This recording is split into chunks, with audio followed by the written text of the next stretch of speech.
think we're pretty much at 7:30, at 6:30 here. So I move to open the Marshfield Conservation Commission meeting for Wednesday, November 2nd, 2022. May I have a second? Second. All in favor? A lot of people. Who are we going with? Go with John, okay. Okay.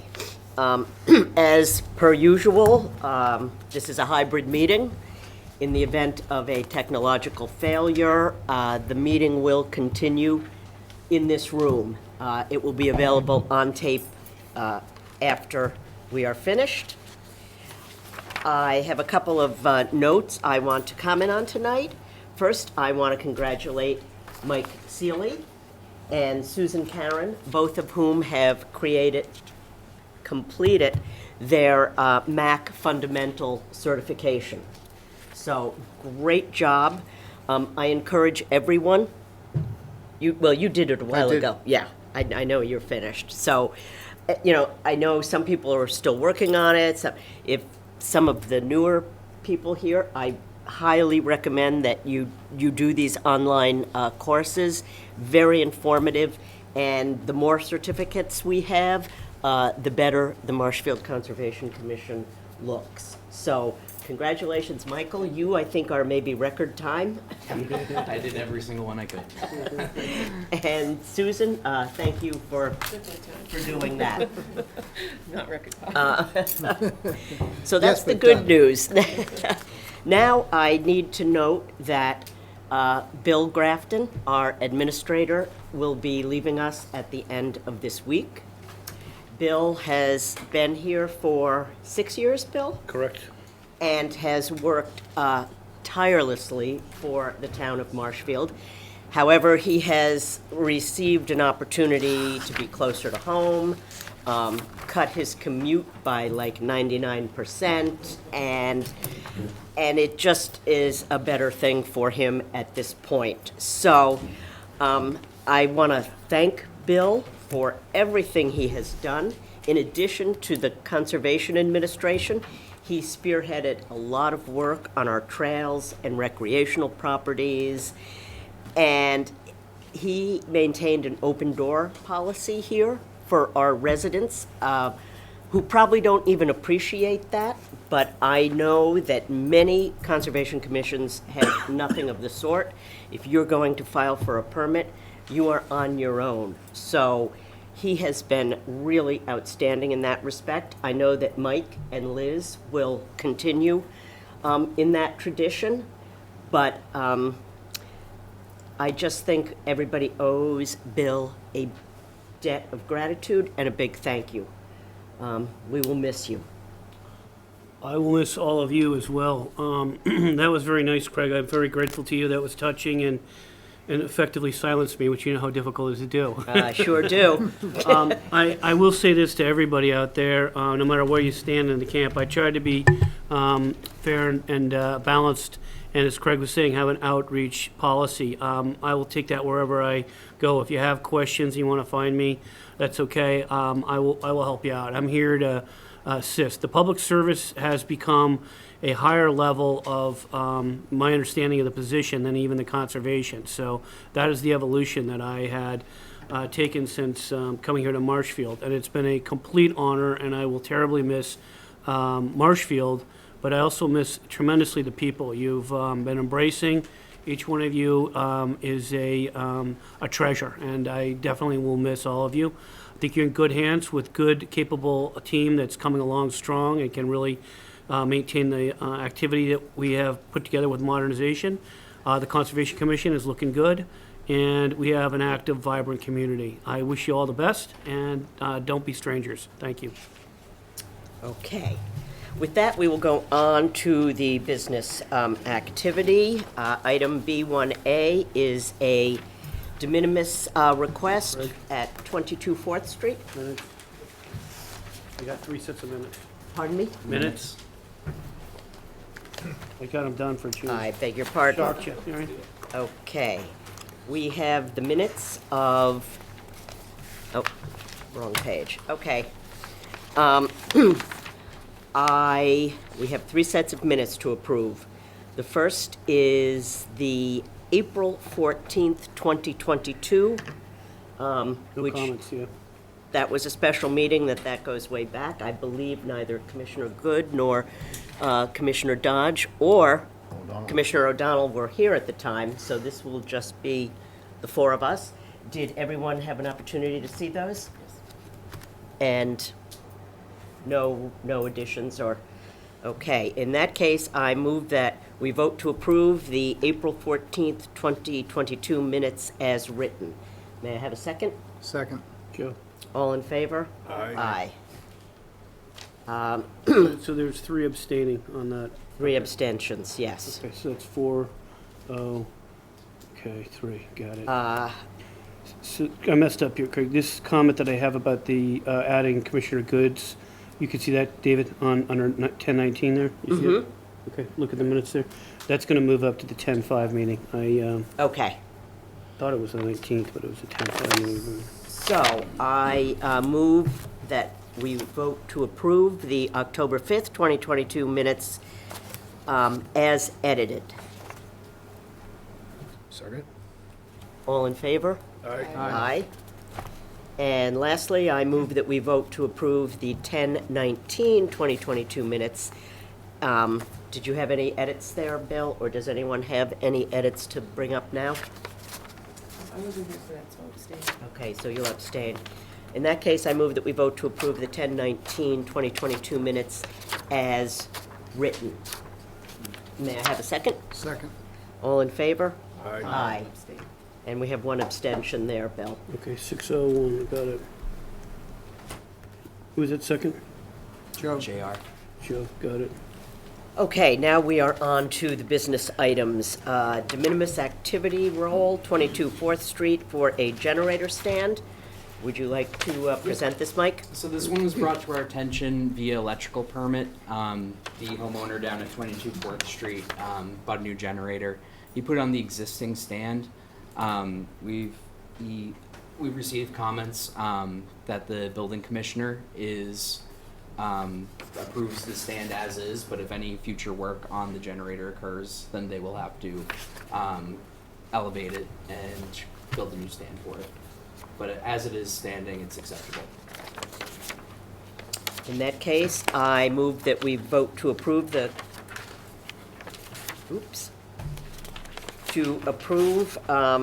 the work as presented here. May I have a second? Second. David, good. All in favor? Aye. Aye. Item B is 22 Nathaniel Way, concrete pad for a propane tank. And Yep, so this one's a similar scope. This was kind of an after thought from installing a generator. The technician recommended that they install a second propane tank. And so this would be right next to an existing propane tank, pre-disturbed lawn, and it would be a 3x3 concrete pad.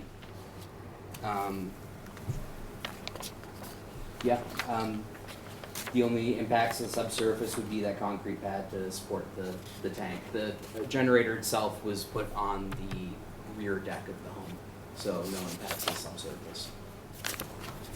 all right. In that case, I move that we vote to approve the installation of a second propane tank on a 3x3 concrete pad as a de minimis activity. May I have a second? Second. All in favor? Aye. Aye. Okay, now we are on to the Marshfield Airport update, so I will turn this over to Mr. Finn to present. Thank you, Command center for you. thank you, Chairman Hannafin. I believe you all have received a memorandum from me through the chair outlining what I'm going to address this evening. If you haven't read it, maybe you can pick up on what I'm talking about as I go through it. While I'm getting set up here, I would like to give a shout out to the Marshfield Community Television station. Without their assistance, I don't think I'd be able to show this video to you tonight. They've been training me on how to edit videos, and I have like almost 7 hours of video at the airport, which I've been going through, and I've been trying to condense something down to 10 minutes for you folks tonight, and we'll see how that works out. Where am I here? Which one is it? Okay, wait a minute.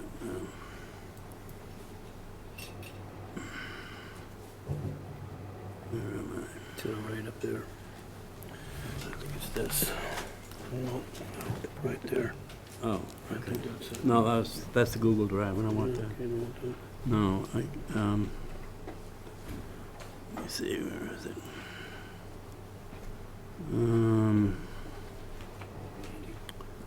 Just Let which Mike one take- of these is? No, it's not that. If I take this out, we should see it. It should come up. Sometimes it takes time to make sure you can reset laptops. I just realized something. I went on my house as of Friday. Should come up. I went on my house. We're transferring it to a trust. No, I don't think so. It should be videos. Nope. Not videos. I don't know. Drive G, it's not. Trust from my Yeah, it just, I don't see it up here. It should come up automatically, but it didn't. It may not Don't take know it. the though. answer to Let me get in, move your hand a second. Hey Jay, we plugged in the hard drive here, but it's not pulling up under like the file explorer tab. Let me see this real quick. You're still Just chill it. It's gonna be okay. Do you mind if I resident. Should have just activated it. There we There go. it is. It's, There it is. Okay, all good. right. I got Thank it. you, Jay. Okay. I'm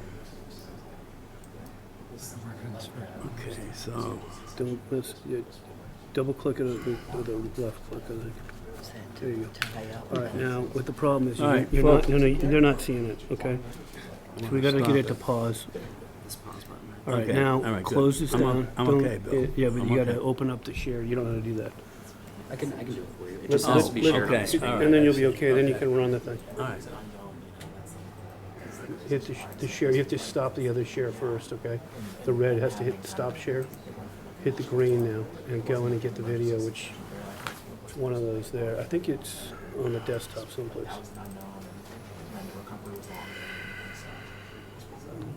Lost it. There it is. It's not on No, the, it's not it's not shared yet. Not on there. You have to reach into the desktop. So, see if you can navigate into the desktop in this side here.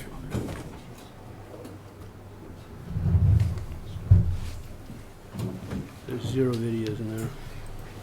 So it's not in there. It's outside. That's it there. But how do you?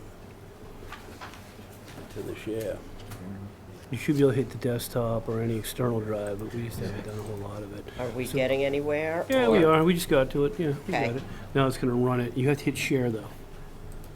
I don't think this is compatible with sharing, actually. I think it'll work. Call him up and see. Hit pause, please. Yeah. Yeah. Now let's go and see if we hit. This is escape, right? Let me This see. came up today. Yeah, I'm fine. Let me see real quick here. All right, go down to here. Hey Jay, sorry about that. It's not playing the video. We got the file to share on the screen, but for some reason the video itself isn't going onto the screen.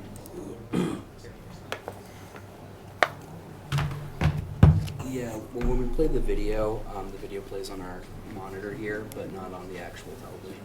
I don't think this happens very often. Hang on. Yeah, it just shows the file explorer. Bill, did you share that? I'm working really hard on it right now. Oh, we have to have the video playing ahead of time. Okay. Have to have It was- the video, yeah, we- video playing, and then you have to share Okay, that that makes window sense. where it's playing. Well, we were close to that, yeah. I'll minimize this Go to your Zoom. momentarily. Yep.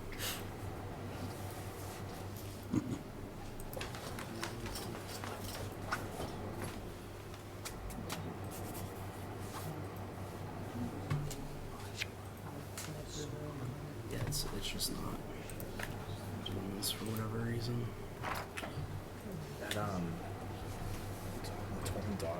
Yeah, Zoom's like, I'll play it and then try to pull it up and it's not seeing. Oh, wait, hold on. This That looks way. good, that looks good. Try, yeah, you got There you we got go. it. You got- Don't do anything crazy. Yep. All right. You just look up there on your controller, because this will drive you nuts. You just, okay. I want to bring But it back. use that up there as the control. I want to stop it. Okay, we're having some technical difficulties, obviously. All three of us. And I want to bring this back, Bill. I want to bring it backwards. Where is So- it on this screen? So it's not showing you there. You have to go up here and control it if you can. So try to do that. See if it'll let you do that. Well, No. is there a, All right. So then what we should do here is, let me see the mouse. Is it doing it or not? You need any control? huh? Let me see the mouse real quick. See what we can figure out here for you. I want to run it back. This is your video. Can rewind, play, and fast forward using these buttons. So you good here. All right. Go ahead and use these guys up here. Maybe you should stay here, Mike. Give me, Okay, so that's what, bringing it back, right? Yep, that's the beginning. And then if you need to pause, press this. Play, Okay. press it again. yeah. Okay. Okay, so now that we have attempted to land on the runway, or take off from the runway, we'll see if we can go forward. There are two programs that the Conservation Commission should be seeing, two NOIs coming in within the next 2 months.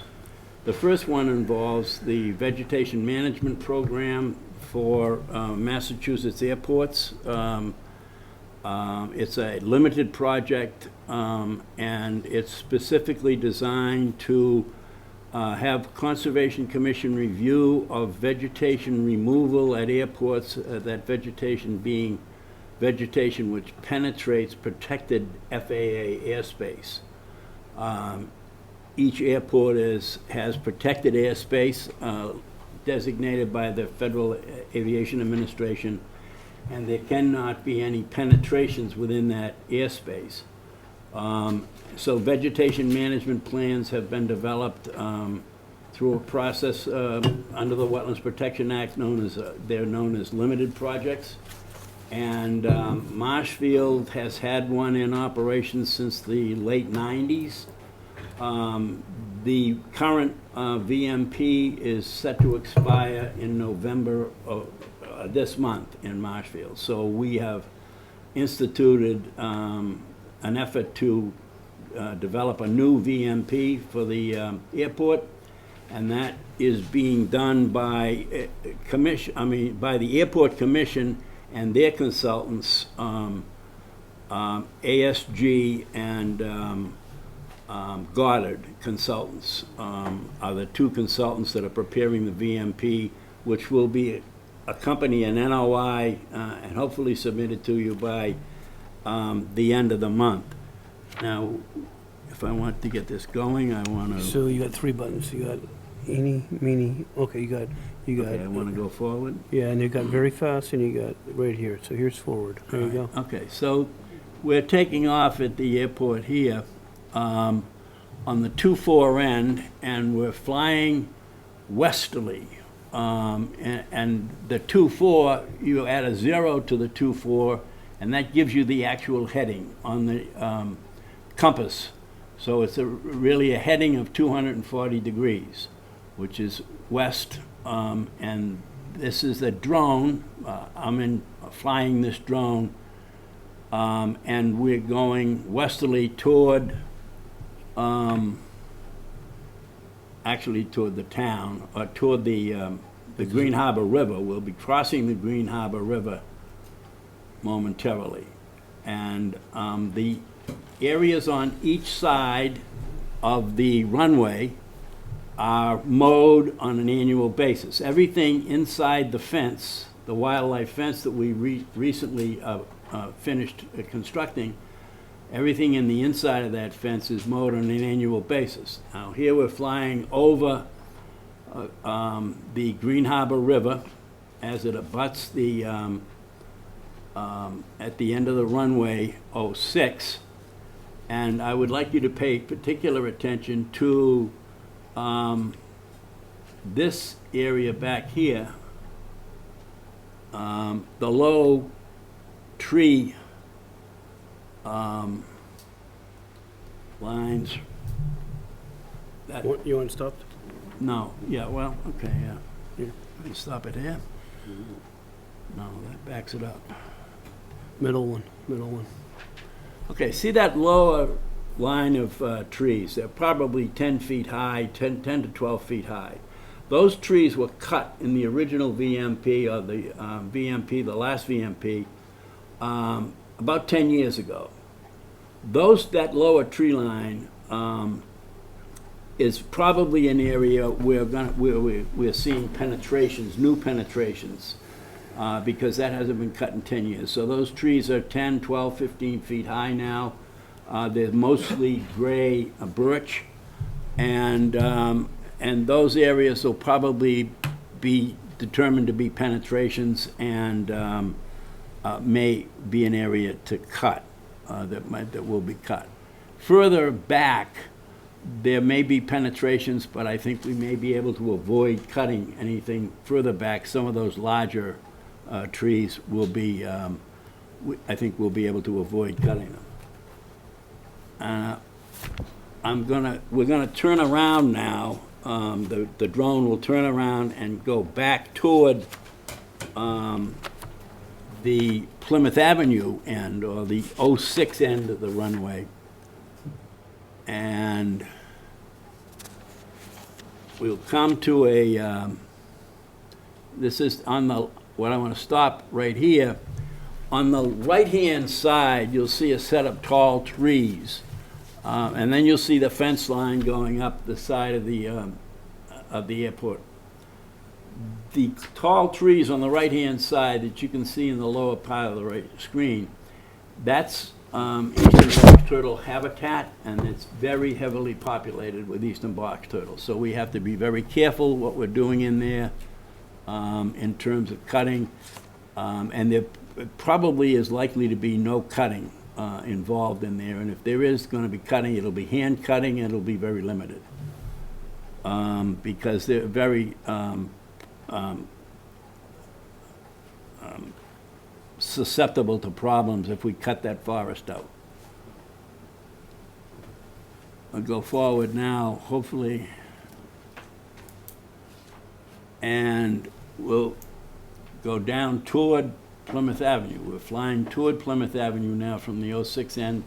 On the left-hand side, you'll see the taxiways, and the taxiways and the aprons, and the plane tie-down areas. Those will be the subject of a little later on in the discussion about the second project that you're going to see probably in December. But much of the vegetation that you see on the right-hand side and the left-hand side, everything inside the fence is cut on an annual basis. Outside the fence will be managed on a basis of what the VMP that comes before you, how it will be set up on how to manage those particular areas. Like there are some areas that will be cut every year, other areas will be cut every 2 years, some areas will be cut every 5 years. And that's the whole idea of the VMP. It's divided up into yearly operating plans, and this is just to give you an idea of how far out the vegetation management plan will reach. It'll go all the way to Plymouth Avenue, and on the right-hand side toward the Plymouth Avenue end, you'll see some tall trees in the lower right-hand corner. Those trees are newly acquired property between now and the last time the VMP was done. So they were not on the airport property the last time the VMP was done. They are on the airport property now because the airport has acquired the property. And those trees now will be examined for penetrations. So there may be some cutting of the larger trees in that area. We'll continue on, hopefully. And fly down toward Plymouth Avenue.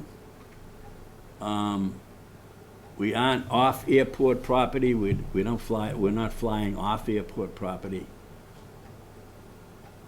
But you've just crossed the Bass Creek, and that's another drainage and wetland area that you'll be responsible for determining what happens there. This area on this side of Bass Creek is cut on an annual basis. It's mostly now, it used to be a very heavily populated scrub swamp. With the addition of the marsh master, we've been able to get that under control, and now it's primarily Phragmites, but there are some other vegetative associations that are involved as well. But it gets cut on an annual basis now, and it never used to be able to be cut because the vegetation was so thick. We'll go to the end of runway 24 here, and we'll now switch over. The camera angle will change, and you'll see at the end of the runway 24, you'll see areas that have been cut most recently, and that needs to be done because we need to keep the runway lights available. Now we're just going to go down this side of the runway on the left side very briefly, but I'm just trying to give you a sense of the flavor for of the vegetation that grows there. It's pretty much herbaceous in nature. You can see the wildlife fence on the left side, and I'm just trying to give you a sense of what that area looks like, and also the fact that everything on the inside of the fence is cut on an annual basis. We'll switch now over to the other side. Once this, we'll get a quick switch over to the other side of runway 24, and we'll follow that fence line down to, this is the other side now, we'll switch back. This is the taxiway, and we're flying down toward the hangars, and we'll be following the wildlife fence. And you can see that this vegetation is pretty much all Phragmites. And on the right side of the fence, on the outside of the fence, it's not cut every year. Everything on the inside is cut, but everything on the outside is not cut because it's so difficult to get into. There's a lot of wetland in there, and it's very difficult to cut it. And it really doesn't need to be cut. If there's any cutting that needs to be done there, it's usually done on a hand cutting basis, such as some of the trees and shrubs that you see coming up here on the right-hand side. If they become penetrations, they're easy enough to cut by hand. And we're now approaching the aprons, and you can see the taxiway on your left-hand side. Those features are the features that are part of the second project. The apron and the taxiways are going to be reconstructed, and this is all a result of, the second project is a result of the variance order of conditions that was issued by DEP when the safety improvements were done in this airport in 2013. one of the conditions was that when the money became available, the town, through the Airport Commission, had to reconstruct the aprons, reconstruct the taxiways, and add improvements to stormwater management such that we could put some bioretention basins in right now. There is no treatment for stormwater management at this time. So that's the second project that will come in. That's a $6,700,000 project. The town share is 5%, and the town share was voted at this past special town meeting. So the money has become available, hopefully at the federal level and the state level. It's 95% paid for by them, and as I say, it's the second project that will be the subject to an NOI. It will come in December, because the FAA is trying to get all these projects submitted by the end of the year. Now, I'm going to pause it here because I want to show you that bordering vegetated wetland that you see in back of the hangars is where the stormwater improvements will be made. Bioretention basins will be installed in there. This access road that you see coming in from the airport entrance, that is going to be reconstructed.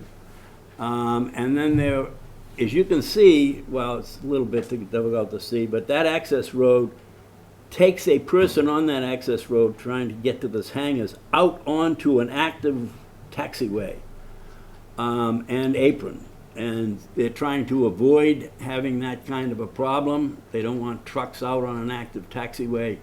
So there's going to be right there at the top of the screen on the left-hand side where you see the hangar, there's going to be a driveway placed, or they're proposing a driveway from the existing access road once it's reconstructed over to the front of the hangar so that people do not have to drive out onto an active taxiway.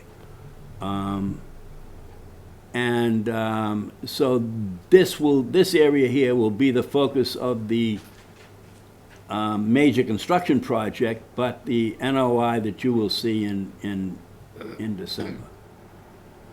That pretty much ends the introduction, and we're just going to turn around. And the only thing that I want to show you here is where the abutters are. I can't get it to go back, but we just swung by abutters. Where the old drive-in theater used to be, there is the 55 and older housing unit. They're separated by a pretty good buffer of mature forest. And I just wanted to let you see where the closest abutters were. This will all be gone over again. And that's basically the end of the presentation. So that just gives you an overview of where we're going with this project, or these two projects that you're going to see coming in. And if it's possible, I would like to set up, through the chair, a visit by the commission to the airport prior to seeing those projects come in, or at least during the time, because some folks haven't even seen the airport. They've never been on it. Mm-hmm. So that's a suggestion I would like to make. Thank you, Bill. That drone footage is great. Nice Well, job. We'll see. I have, There's like 7 hours of it. well, that's very useful. I have been out on, all over the airport, but for those who have not, that is a very good orientation. Good. Glad you liked it. Quick question, technical, Bill. The bordering vegetated wetland you pointed out, it's got a conduit that's probably connected back to the primary bordering vegetated wetland, right? Yes. So that would make it a BVW, yeah, okay. Second, is that area, do you know, naturally a wetland, or was it a man-made wetland? That's important to know. My suspicion is, and I don't know the answer, but my suspicion is that it's a man-made wetland. It's And important. it was created when that driveway was put in place. Okay. But I can't guarantee that. So that was important for the DPW facility. They had several man-made wetlands, and they were confused because they were showing up on a layer under the town GIS as a wetland, but they're actually man-made. We've proven that somehow, I believe. Well- So, and that made it okay to be turned into a basin. A man-made can be turned into a basin. Yeah, I'm not sure of the genesis. I know when we did the first VMP and we removed the trees that were along the runway when we was flying down toward the hangars on this video. On the right-hand side, that whole area that was that I said that they didn't cut, that was outside the fence, that was all red maple swamp. It was all mature red maples, and they were all penetrations of protected airspace. So we had to remove. That was the purpose of the VMP. We had to remove all of the red maples in there and turn it into what it is now, which is a. But you can see it's recovered very well, and it's provided a different edge in that area, as opposed to it's all. What I was showing you also was the I meant to show you. We zip right by it. The buffer zone between the airport itself and the housing that I spoke about, the 55 and over housing, that is the remnants of the old red maple swamp that we had to remove back in '97. Okay. Thank you. Nice job, Bill. Thank you very Would you- much. Can I take this out Yep, now? you can pull it and then we'll. Now we're going to move on to item B3, town-owned land under the care and custody of the Concom. And this is the NSRWA making this presentation. I just want to reveal that I am on the board of the NSRWA. This is a business session, so I will remain. This year, we can And go with to, that, I will turn it Google over for- to She may want the whole slideshow. She- Samantha. Hi, everybody. If, don't do anything. My name is Samantha Woods. I'm the Executive Director for the North and South Rivers Watershed Association. We like to just say NSRWA because it's a whole mouthful. I'm here with Dick Halverson, who is a consultant with the organization. We are here before you to explore the option or the pathway, I guess, for potentially using a land in conservation under the care and custody of the Conservation Commission called the Messer Preserve. It's along, it butts the North River and is sort of landlocked off of Union Street. And the reason that we're interested in that is because we, as an organization, are going to be given, very generously given, a property abutting it at 375 Union Street. And we're at this point where we're exploring what could be done with the property now and in the future. And so really this is just an exploration with you about what the process might be, if there is one, for being able to have nature-based education outdoor programs that would be both on the site that we're going to be given and the Messer Preserve that is under your care and custody. So just an introduction, if you're not familiar with the organization, we are a nonprofit, educational nonprofit located in the area with the mission to protect our local waters, in particular the North and South Rivers, but all the waters that drain into them, as we're a watershed association. And we do that through educational programs, both in schools and outdoors, with youth and with families, local residents, to engage them in the care and stewardship of our watershed. And so, so that's just a bit of an introduction about who we are.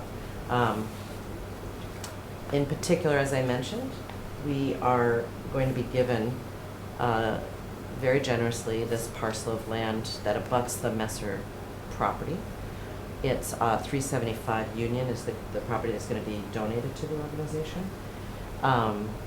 And we're in the process of exploring how we might be able to use it now and in the future to host outdoor programs like bringing people out kayaking, particularly youth programs. We do quite a few kayaking programs in the summertime with youth and families, but just nature-based passive use is what we're looking for at the Messer property because it is co-located and abutting. What else can I say about what we're here for? Mostly, like I said, we're just here to kind of explore what it means, what the process is. We looked at your rules and regs, and it does say, written permission is required to use for any commercial or group activities, 14 days prior to the activity. We're not right here saying we're going to do anything in 14 days. We're thinking more like, next year or and future. But I think we're looking to get some guidance from you as to what you might be looking for in order for the organization to be able to host some group activities that might, again, share with residents and people within the area, learn more about the nature that surrounds us, yes. Would you go up and point out the two separate parcels there? The Wolves, can you see where the Wolves and the Messers is? I think the Wolves is the, This is the Wolf property. yeah, that's the property that This is has the property been, that's gonna be donated to the organization, and this is the property that is under your care and custody. And which there is no access unless you come in through the river yeah, without being on private property. Right, exactly.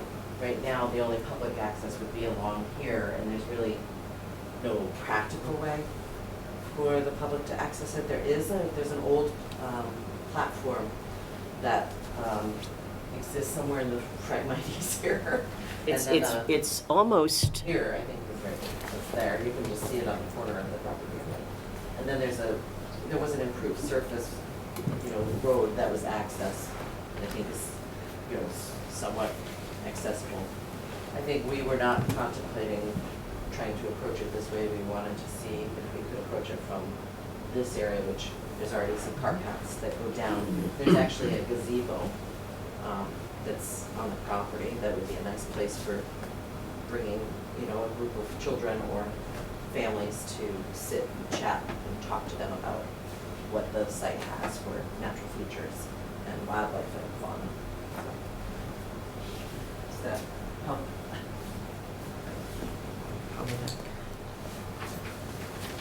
any commissioner input, comments, questions?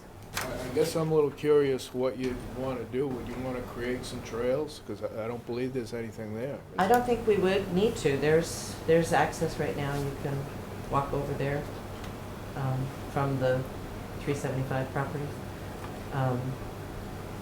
There's sort of a fairly break open woods. in the trees, and that sort of heads right down to We where would the not. gazebo is. We would not propose alteration of any vegetation, no cutting, no, really just, it would be access and use to educate young people. I don't know if we'd have to go evaluate the gazebo. And I think that might be something to think about in terms of its condition, whether it needs improvement. I don't know how well maintained it has been since this property was purchased, which was in 2004, because I was part of the purchase of that with Susan many, many years ago. So, Just for your information as well, both the Messer Preserve and the Wolf property were one parcel at one time, years ago. And they've been since divided, so that there are actually trails that do cross back and forth between the two properties. It was all hatch land. it was, yeah. It was all part of the 2 mile patch property, I'm sure, so, Is there a residence on the Wolf property? there is. And what's gonna become of the residents? So, their plan is to stay and have a life tenancy until they pass. And there's 2 parcels, actually, So one parcel has has the residence on it, and one parcel is vacant. Both would be conveyed to the organization. You're gonna keep the structure after those times come. What's that, the wolf? Yeah, you'll keep the structure in the long term, right? I don't know. It's not been That's, decided. that's out of our scope, Yeah, right? it's out of my scope right now. I mean, the Wolf property, I mean, you're not saying it, but that property is not, it's not under the care of conservation. That's true, yeah, yeah. Right. There is a conservation restriction on both of these properties. Both Wildlands Trust has restrictions. Now, on your property, it's because when it was conveyed, it was using CPA funds and you had to have a restriction. And I've read through and I don't see any conflict with it. I mean, the purpose of the protection or the purpose of the purchase was indeed for conservation and for recreational access. So I don't think that there's any problem there. It's just a question of I would Like- think that we would need, you would need to confirm with Wildlands. Yep, yeah, it's on our list. Or, Yeah. yeah, we would chat with them. too, Yeah, of and course. just say, hey, you know, I haven't read the CR, and you two are probably much more familiar. Is there gonna be like utilities and what size groups of people you're trying to educate? Yeah, so we wouldn't have bring any utilities or anything onto your property. Anything that we would do would be on our future property. And we're in the process of exploring with the zoning board and the planning staff here what size, at what scale would be appropriate given where it is. So it's not likely to be. I mean, the nature of our nature-based education is smaller groups, particularly if we're going kayaking, just for safety on the water. So, somewhat limited. Currently, you don't have water access there from Messer. You No, go across the marsh. no, I mean, I wouldn't, you would probably need some maintenance there to do that. I haven't gone out there That in a would be while. something that would be, this committee would have interest in, any Of impacts course. to marsh, yeah. Yeah, we aren't proposing that. We would have our own access to the river from our own property. I Exactly. think this was The just wolves. another natural setting that we could maybe bring some of the public to without disturbing the neighbors, essentially. Yeah, it's pretty private, it's beautiful there. It's very really private. nice. It's topographically lower than the surrounding parcels. So, it would kind of shelter the public from, and the residents from the public, vice versa. Which is why we wanted to explore it with you guys and see what the process would be and what concerns you might have, how we could address them. Before we bothered to seek your permission, I think we wanted to just have this first dialogue. And then, what would we do to codify it? What would you need from us to make sure that, it's taken care of in the way that you need it to be taken care of? Never having been on that property, when you get ready, I'd like to take a walk out there and see what. Oh, yeah, Yeah, yeah. there's no way to get to it There's no now. way to get to it till Permission I guess from until you we guys. invite you. Yeah, yeah, right. Which we'd like to. We'd like to invite small groups. Gazebo's lovely. I did get on there. It was a few Um, years ago, though. It was in really nice condition then. It's like maybe 5 years I don't ago. think it's in bad condition, but if it continues to not see maintenance, it might. Yeah. So it might be something that we could do is maintain it or improve it so that it would be better, have a longer life. I do think it would be a nice setting for an outdoor classroom to be able to use that gazebo. We'd have to just check out the safety of it and make sure that it was reasonable. So this is just feelers, you don't need a. Yeah, vote. really, we're just exploring this with you to sort of say, what would you need from us? How would we codify it? Well, you've read our conservation rules for I the use did. of the land. Are you okay with all that? Yeah. I think you're well within That's the first step. your ability to do this. I think it would be great if we could, go at some point and have a look at it. Site visit. Yeah. Yeah. Check out the gazebo Yep. and Yep. access and the condition. Okay. And, that would give us a better idea. Of course. I think, I've seen it from the Wolves property. Most people here probably, Susan, you've seen it, but otherwise, nobody even knows it's there, so. Yeah, that is the thing. It's nice. It's kind of nice, but it also is public land. Yeah, Public funds were used for Yeah. it would be nice to get some public use, Yeah, in my opinion, in but. a way that, of course, is respectful of Right. that. The reason we saved it. Do you have anything, Bill, that, no, I just as have to- somebody who has, you know, been in charge of these properties? So I was out there once with our ranger and I saw the gazebo, so it needs work of some kind. Okay. You don't know what it is, but get in there and figure it out, because you're probably in jurisdictional boundaries also. Yeah. And I don't know it how is. close you are. Fix it while you can, because if you lose it, it's in certain areas, it's gone, you don't get it back. So anybody inside the 25 or very close, I always tell them to do that. And look into it, work it, get a permit, et cetera. So find out if you need a permit, and then the right party has to do it. Yeah, Okay, and it'll probably be Concom getting itself its own permit, or you guys Yeah, on right, the it's your back, you know what I mean? It's your Getting gazebo. permission, yeah, right. So just look into it fast, don't let it Yeah. slide. definitely. But she's got a great point. I think it's very much, it's not like the, you know, it's got enough capacity, so you could have a small amount of people inside, no mosquitoes, and you're protected from rain or whatever, just imagine it. It's a relic of the past, but it's a nice tranquil place, you know? So I would say, let's make a site visit, and let's just verify that the CR does not have anything that would preclude this. I know you've read it, and it probably doesn't, but just talk to Wildlands and say, We could get them to maybe send a letter to confirm with you all that, what we're proposing. I mean, again, we're not yet ready to propose. right, We're just trying to figure out what the paths are and whether this would even be an option yeah. as a space that we could No, let's make sure use. Wildlands is okay with it, and then everybody can go see it, and then everybody, I think, will have a better concept of what the property looks like and what NSRDBOA may want to do with it. We'll be back. In support of what they're trying to do when we did this acquisition, the long-range goal is ultimately to connect with our land for public access. That was, you know, we can't get access all the time from the property we're buying, but we need to link, and that's what's happening here. So the long-range goal on that, I believe, was public access for passive recreation, so meaning trails.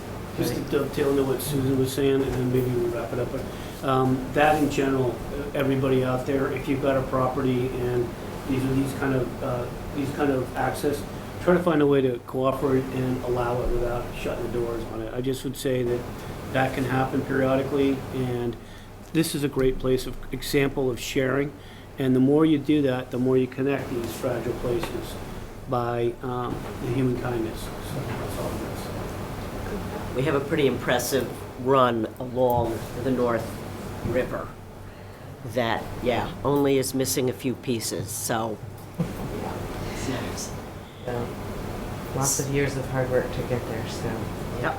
we're cognizant. If that's it for now, I Yeah, just let's- wanted to say thank you to Bill as well. I realize this is his last hearing, and it's been a pleasure to work with Bill in the last 6 years. I've known him for a long time, and I was glad to have him come to Marshfield, and we're gonna miss you, Bill, and Brewster's gain.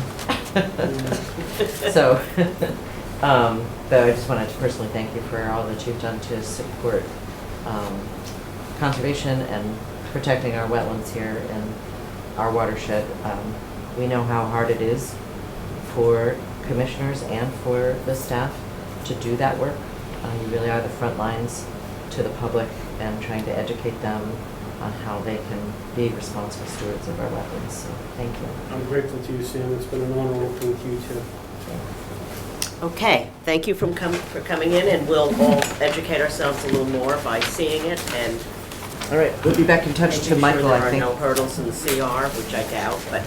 We'll reach out to Michael Perfect. and Yes. and ask for a time when we might be able to get you out there. Yep, Thank you for your time. thank you. Thanks for coming in. Okay, B4 is, Jacket? Well, we don't need. Uh, jacket. Right, but we want to do these. okay, item B4 is 76 Maycomer's Ridge, DMA or request Just don't have the hand. for amended orders of conditions, and The most recent one in the folder. Yeah, I wanted to try to maybe make a little stab at this and provide you with some additional information on this one. It'll take me a few seconds because, as you know, I'm just horrible with this thing. I gotta go up in here and get rid of all this garbage here. What is this one here? Got me burned here. It's somehow in here. Bang and bang. All right, and then we got somehow here. Get rid of that. Okay. Google Drive. Hey, here we go. I'll friend the Google Drive. My Drive, Marshfield Conservation, hearings, business items, Maycomers, and we want the building permit, okay? Go into, it won't load it. Look at that. Is that clear or what? All right, let's go back in here and see if we lucked out. Share, and, nope, hold on, let me load it. Okay, I struck out, so we're gonna go back to what you've got going. All right, so, the property here is, you asked us to get together with Doris and Mr. Crary, Mr. and Mrs. Crary, to locate conservation markers and also address the marine debris and the household debris. So we did that. Had a meeting with Doris, and then we went in the field because we didn't agree on 3 conservation markers. So we got out, Mike and I, to check and discuss those on the 19th of October. And generally speaking, the 3 that she wanted, we were flexible with them.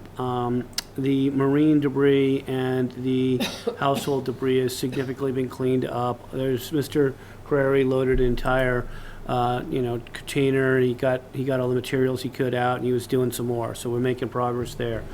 There was also some questions, may I see this, about some of the conservation markers over here, where they should actually go and so on. You'll see that there's a kind of a vegetated line right along in here, and that is questionable whether or not that is the high tide bush, because there's a very strong high tide bush line right along here. This side's a little different because we have a steep bank. This is more true salt marsh right here.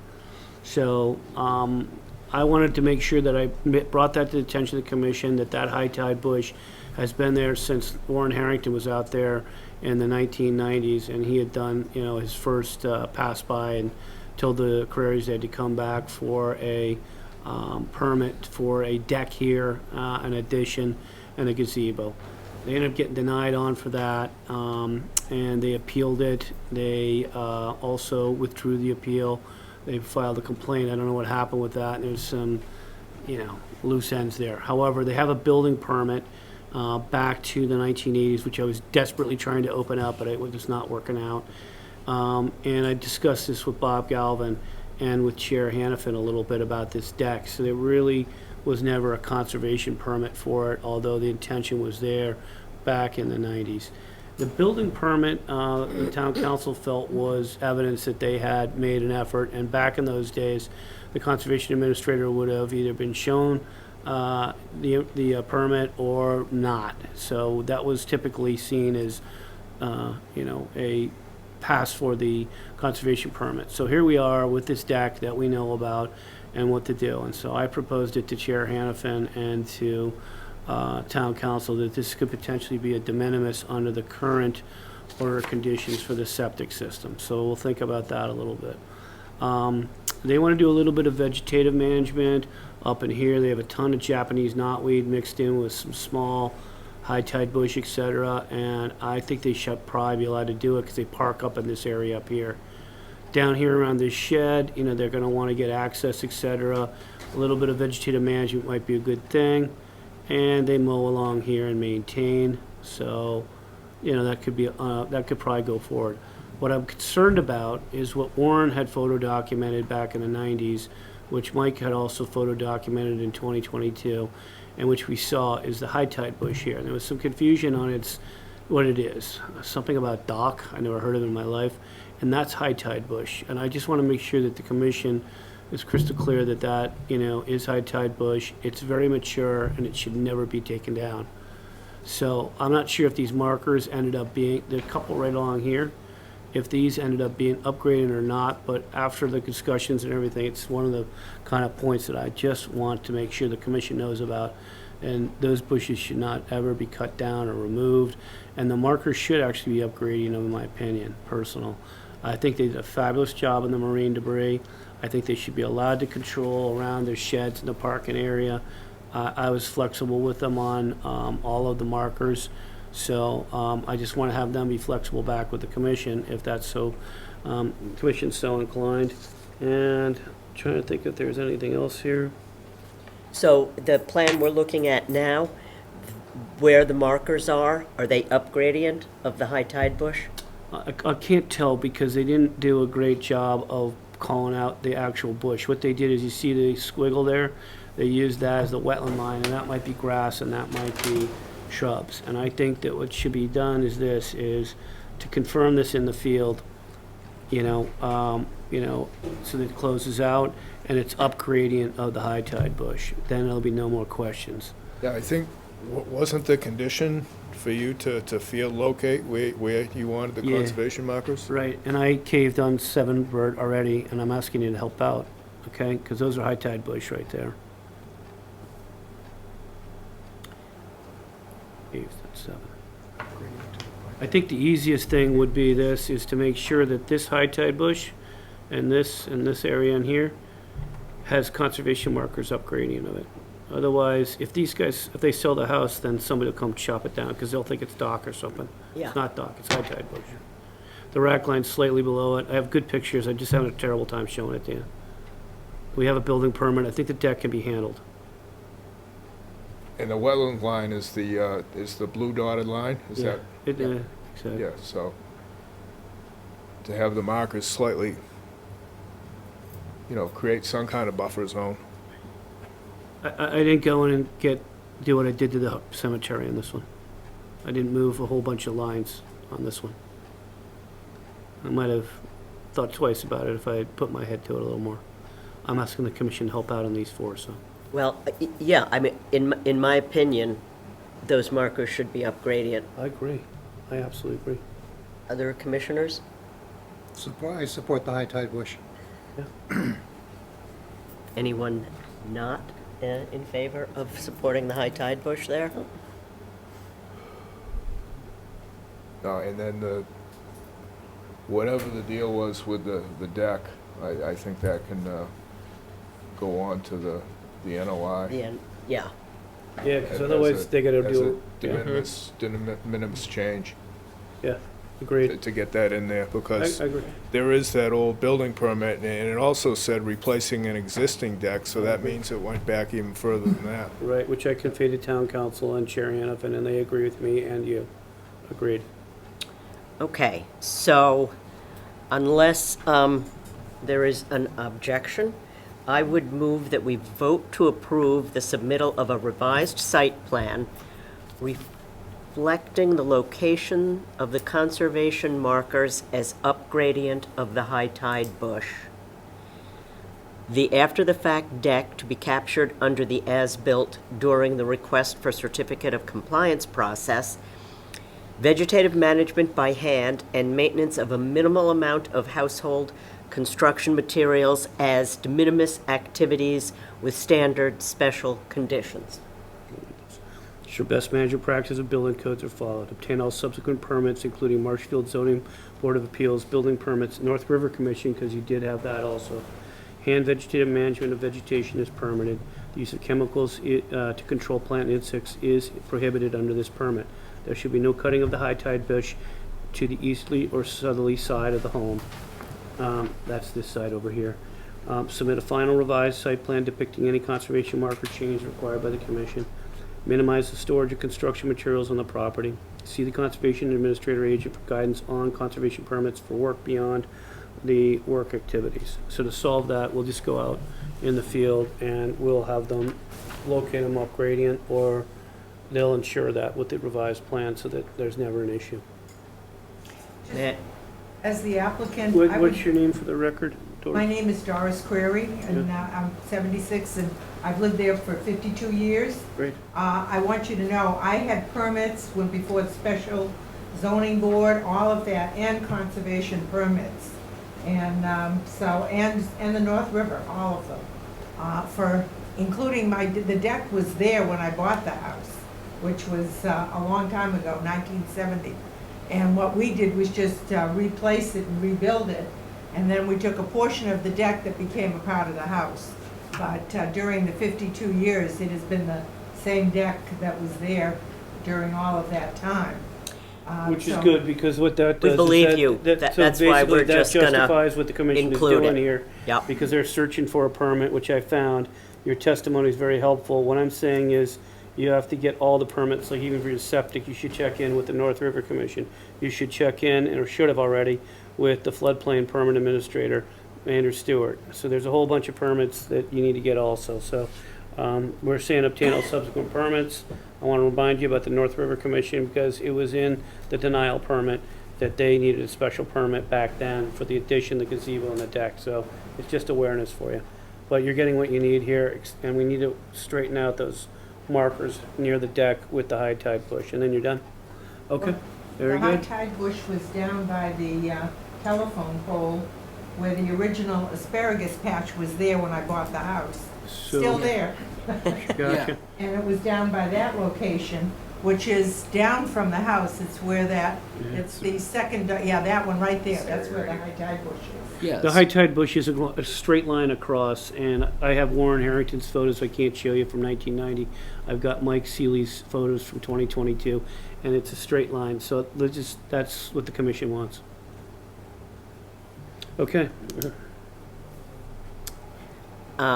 May I have a second? Second. Joe, ring.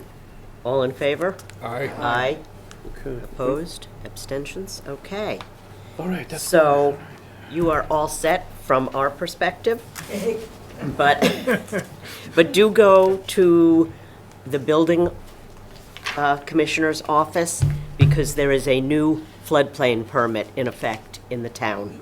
I understand that, and one of the things, I was head and chairman of the Coastal Advisory Committee in the Okay. town for more than a decade. So And I did want to give the Conservation Board a compliment on something that none of you had anything to do with, but over the years, it had to be enforced. And that was the 1 foot above the 10-foot elevation, the BFE that most people had in this town. Because of that, and I'm still active in it, but because of that, that actually protected the town from expanding its floodplain.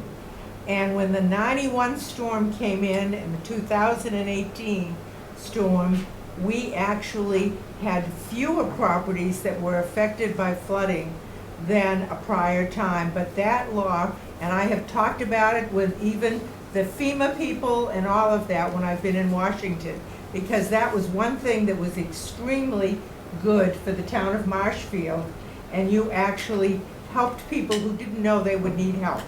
And the fact that basements went in at 11 feet, kept basements from flooding, all of that. And well, I just- conservation commissions serve a very, very important purpose. No, that's interesting information. Thank you. They don't often get. And we'll take the compliment, even though it wasn't anybody here. You're right, we don't get many of those. Well, we'd have to dig up Warren Harrington. Okay, We'll be in touch. B5, We'll be in touch. 44, Good job, Bill. Thanks very much, sir. Bye-bye. Take care. 44 Old Beach Road. Take care. Plantings and hardscape deviations, de minimis versus permit. And Mike, do you have this one, or? Yeah, I can kind of give my rundown. I know Mr. Granis is here too, but there's a few deviations that were proposed here. Just trying to get the best view for the commission. Mostly they're just slight modifications, laying down the actual work. They realize they need to change a couple things. So the fence will now fully enclose the front yard, so children can play safely. No hazard of running out in the street. The fire pit will be rounded instead of square, as in the proposed site plan. Cobbles will also be introduced in a variety of places, such as right here and down here, and that's to separate the lawn area from the crushed stone area, so there's no spillover. There's no need for like edging and that stuff going forward. And then, yes, 2 planting beds that were proposed will be eliminated, and they'll just lawn those areas. Those areas are down here. There's a planting bed eliminated. And yeah, Mr. Grandis, do you have anything to add? No, I'm happy to go through any of the changes that we are making. Any questions you might have, we can get out there and show you what we're doing. I don't have a problem with any of this being anything other than de minimis. Does anyone else think, yeah? I just want to compliment Mr. Granis, Mike, and Janet Leonard from Sion, who isn't here. Janet was very diligent about putting everything together. We spent about an hour talking. Mike went out in the field and met with them. And, they checked in with their qualified wetland scientist, because Janet is not a qualified wetland scientist. So she did the right thing, and she got a qualified wetland scientist involved who approved of the changes. The other changes were pretty minor. Mike walked it, made sure of this. But you're in a sensitive habitat. We talked in the beginning with Eric Flint, and you've done the job. You've been a good steward the whole way. There's a lot of moving parts here, but its net impact is not huge. It's really minimal. So I just want to compliment everybody. I think you've seen the whole run of the materials. Grateful to you. I move that we vote to approve the hardscape and landscape deviations as a de minimis activity to be captured in the as-built site plan for SE 422912. May I have a second? Yes, David, good. All in favor? Aye. Aye. Very good. Thank you very much. Thank you. Thank you. Joe, you need to recuse. Okay. On vacation. We'll see you again. Yeah, good to see you again. Commissioner Ring is recusing. Yeah, you did a great job. Sorry. Yeah. Yeah, no problem. Sorry, Joe.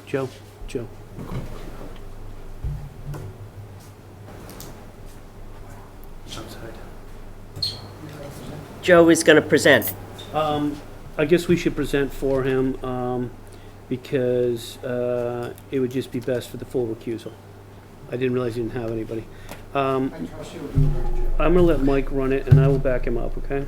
Okay. Perfect. So Mr. Ring would like to, or Commissioner Ring would like to construct a sunshade veranda structure over his existing patio at 19 Pearl Street. The veranda would be supported by 2 concrete sonotubes, which would be the only impact to the subsurface. The other end would, as depicted in this image of an example veranda, would be connected to the home. Diamond piers are not offered by the applicants for this application because they could pose a trip hazard and are vulnerable to salt intrusion, and concrete caps are more breakable than traditional sonotubes. Very active family over there. Kind of want the best structure for the long run. And the site is in riverfront, buffer zone to salt marsh, and AE9 flood zone. Yep, the commission could consider this either a de minimis activity or request for determination of applicability. The other thing is they're securing the top to the house, similar to that example right there. And if you could scroll down and show the kind of the plan view. So what you see is you're going down Pearl Street, and at the end of the street it becomes the Cut River Salt Marsh, okay? Down at the end there. Some may know it, may not, but it's basically stops right about where the cursor is right there, and it becomes nearly salt marsh right there. So they have an existing patio, and they like to put 2 sonotubes preferred right now, but they're flexible. The explanation to me was those 3 rationales. This area is, like everything down here, is on fill back in the 50s, 30s, whatever. And so salt water is seeping in through the subsurface constantly as the tide comes and goes. So that was a concern there. And preference for concrete based upon some family experiences with concrete in these kind of environments. This house has been in the hands of the Rings for decades. That's about it. 2 posts in the ground, veranda on top, attached to the house. Thoroughly permitted. He's got an order of conditions for 1 activity, 2 RDAs. Seen the building permit from a recent project in 2016, signed off by Jay Wennemer. Seems pretty buttoned up, but it's up to the commission whether you want an RDA or a de minimis activity.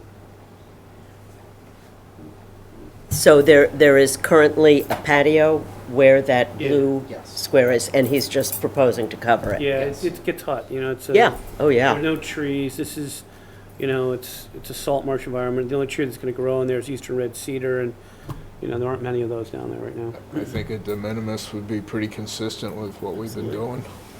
Yep, I I agree. agree. Anyone have any comments or? All right, in that case, I move that we vote to approve the construction of 2 support posts for a veranda as a de minimis activity. Second. And Dodge, All in favor? Aye. Aye. that's a 6-0. And I just want to note that Mr. Ring has applied for a floodplain permit. Oh, yeah, right. Correct, thanks, Click. Yeah, because like any of these others, it'd be subject to Yeah. building. Yeah, I mean, Building the vast regulations. majority of what we see would be overlap with it, unless it's upland stuff, up in the higher level elevations. So there's a lot of coincidence with floodplain permit and Concom based on that. You are de minimis. Thank you. Thank you. I can put in the sonotubes, thank you. Yes. Okay, B7, 257 Oak Street, the Weymouths, and I see the Weymouths are attending remotely.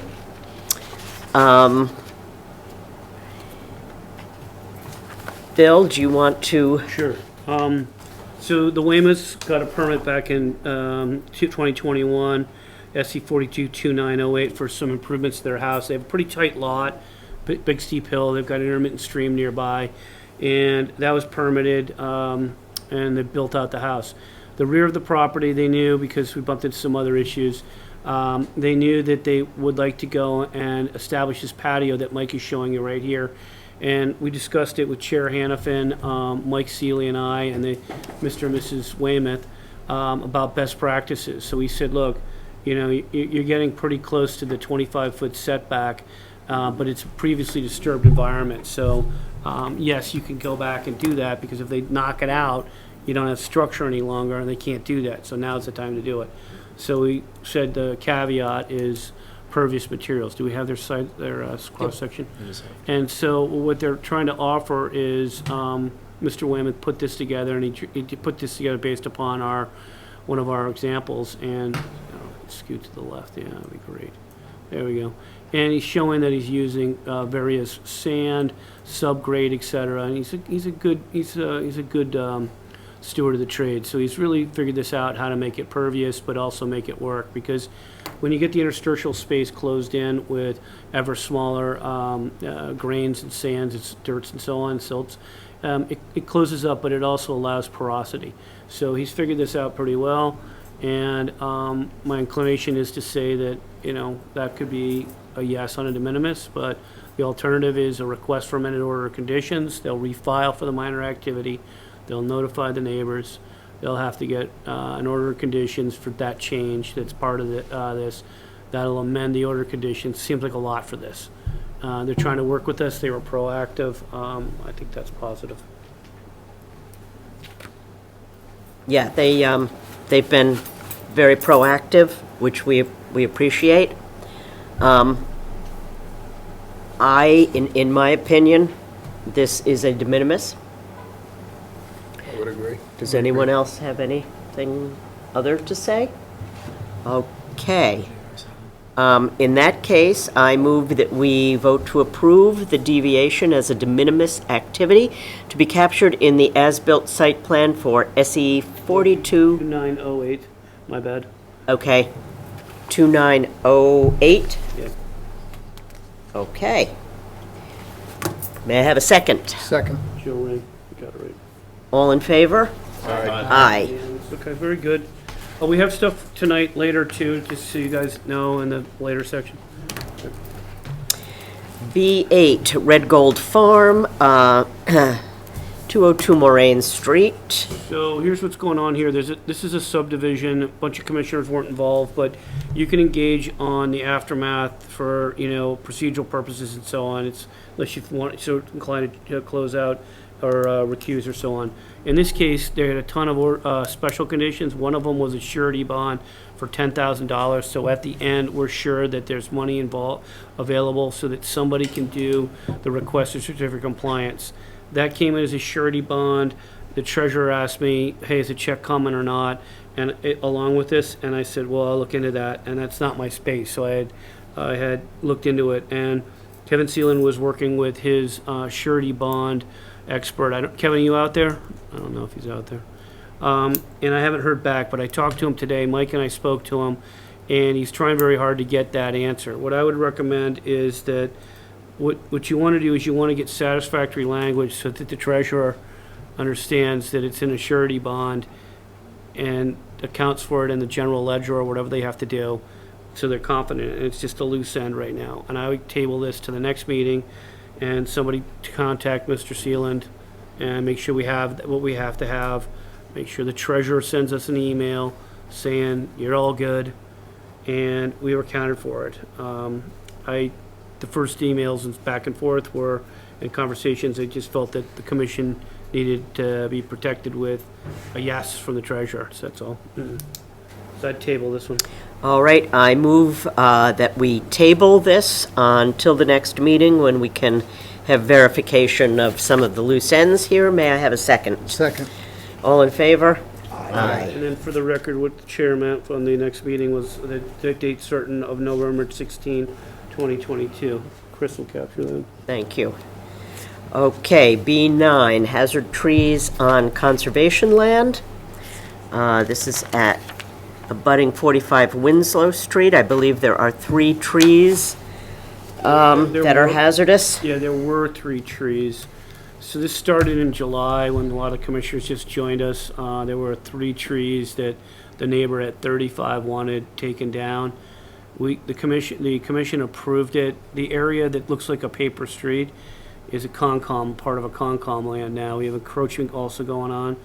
And so what happened is while I'm talking to Mr. Tobin at 45 Winslow about his encroachment, he requested that these 2 trees be knocked down in tandem with 35 Winslow, who's also been emailing us and would like the 2 trees knocked down. Then he kind of expanded into the drainage and he wants help there, so I referred him to DPW. So it's kind of an ever-expanding thing, but he's also working with us. I'd recommend, since the commission already approved the 3 trees, one's now knocked down, to approve the 2 trees. The struggle we're having is we're trying to develop a tree policy, and if you read this whole thing through, it's a work in progress. We now have some money available based upon fall town meeting. Mike and I have met with Jimmy Kent from DPW and Jimmy Jackson. It's just a matter of me writing a memo to them. They have to have a work order and a budget in place in order to do the tree work. Commission has to approve land work on the Concom land. In the case where we have conservation jurisdictional boundaries, then we need some kind of permit, de minimis activity, conservation request for determination of applicability, or a notice of intent. So we're trying to work our way through that. Meeting between Tom Reynolds and Mike Maresco would also be needed to kind of sew this up. I was trying to get that happening. Somebody could step in on that. We connect all the dots there. We'll have a tree policy that'll work, and maybe in the future you have a bigger budget, we can tackle more trees because there's a lot out there.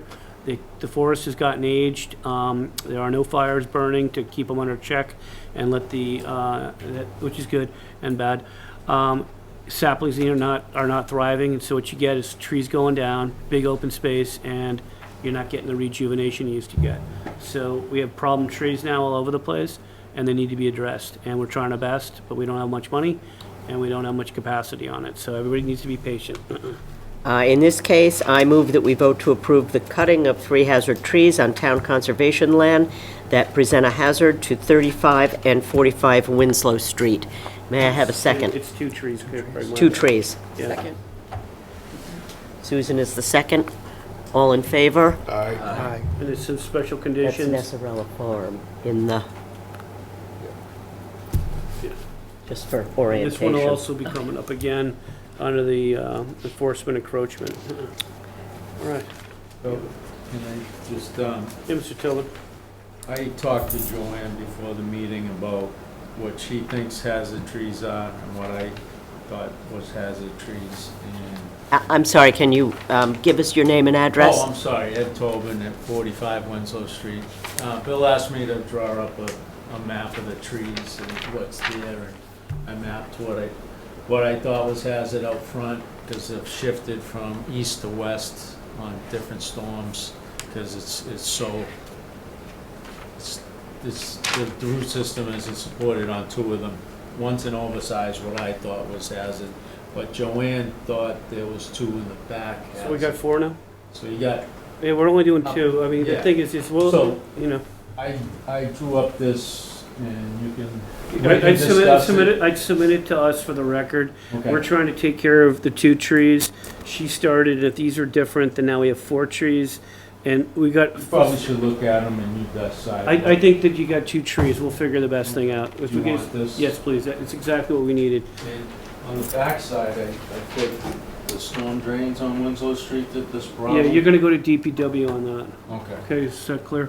Yeah, I Yeah. can draw another one. Well, so that's Okay. great. So, yeah, this thing will help a lot. They can make a copy and you can pick it up. No, I don't need it, it's just, I'm not worried about them. Okay. Myself, I think Joanne's more worried because her wires go through those sections of trees. Mine are on the north side, which wouldn't be affected. So Okay. I'm not too worried about the trees, but I told her. Well, you've got the 2, so, And yeah. Bill wanted me to, you So, know, just for submit the that. record, we've invested 1 tree, this will be 2 more eventually, and there's other priorities too, so at some point, we can't cut all those trees, you know? Yeah, no, it's going to be well, at least we have a small budget. Okay, I'm going to read the continuations. 76 Carolyn Circle, SE 42 2950. Vote to continue to the December 7th public meeting per the written request of the applicant. May I have a second? Second? All in favor? Aye. Riccarelli, 1203 Ferry Street, SE 42 2988. Vote to continue to the 11/16/22 public meeting per the written request of the applicant's representative. May I have a second? Second? All in favor? Aye. 1184 Ferry Street, SE 42 2989. Vote to continue to the 11/16 meeting per the written request of the applicant's representative. Second? Second? All in favor? Aye. Aye. You can get some of those. 17 Oregon Street, SE 42 2990. I move that we vote to continue to 11/16/2022, public meeting per the written request of the applicant's representative. May I have a second? Second? All in favor? Aye. Speakman, SE 42 2958. I move that we vote to continue to the 11/16/2022 public meeting as per the written request of the applicant's representative. May I have a second? Second? All in favor? Aye. 20 Dog Lane, SE 42 3002. I move that we vote to continue to the December 7th, 2022 public meeting as per the written request of the applicant's representative. May I have a second? Second. All in favor? Aye. Okay.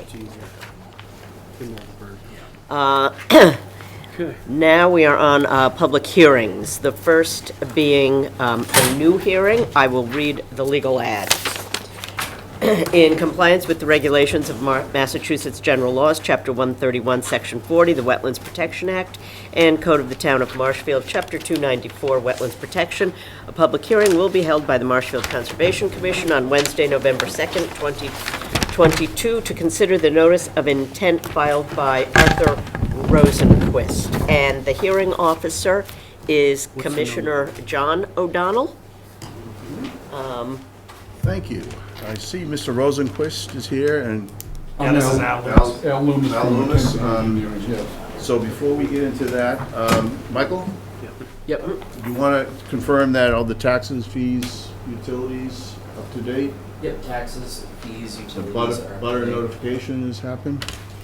Yes. All right, so this is for the construction of a barn in the back part of the property. Mike and I have done a site visit where we discussed the property with Mr. Rosenquist, and I've reviewed the materials, but Mr. Loomis, why don't you present the project? Thank you very much. Again, Al Loomis from McKenzie Engineering here on behalf of A.J. Rosenquist. He goes by. Part of this project is, as you see in the at the bottom of the screen here, he's upgrading his septic system. All of that activity will take place outside the 100-foot buffer. And that's before the Board of Health right now. I assume they're awaiting approval by the commission to pursue this. So, but you're correct, the proposal is for a 40 by 60 barn in back of the existing house. A portion of that falls within the 100-foot buffer, and the small corner of it is within the 75-foot setback from the bordering vegetated wetlands. The wetlands were delineated by Environmental Consulting and Restoration. It's a pretty pronounced Tiny amount inside. definition between the upland and the wetland. You can see that represented by the contouring on the plan. It's a fairly steep slope down to the edge of the wetlands.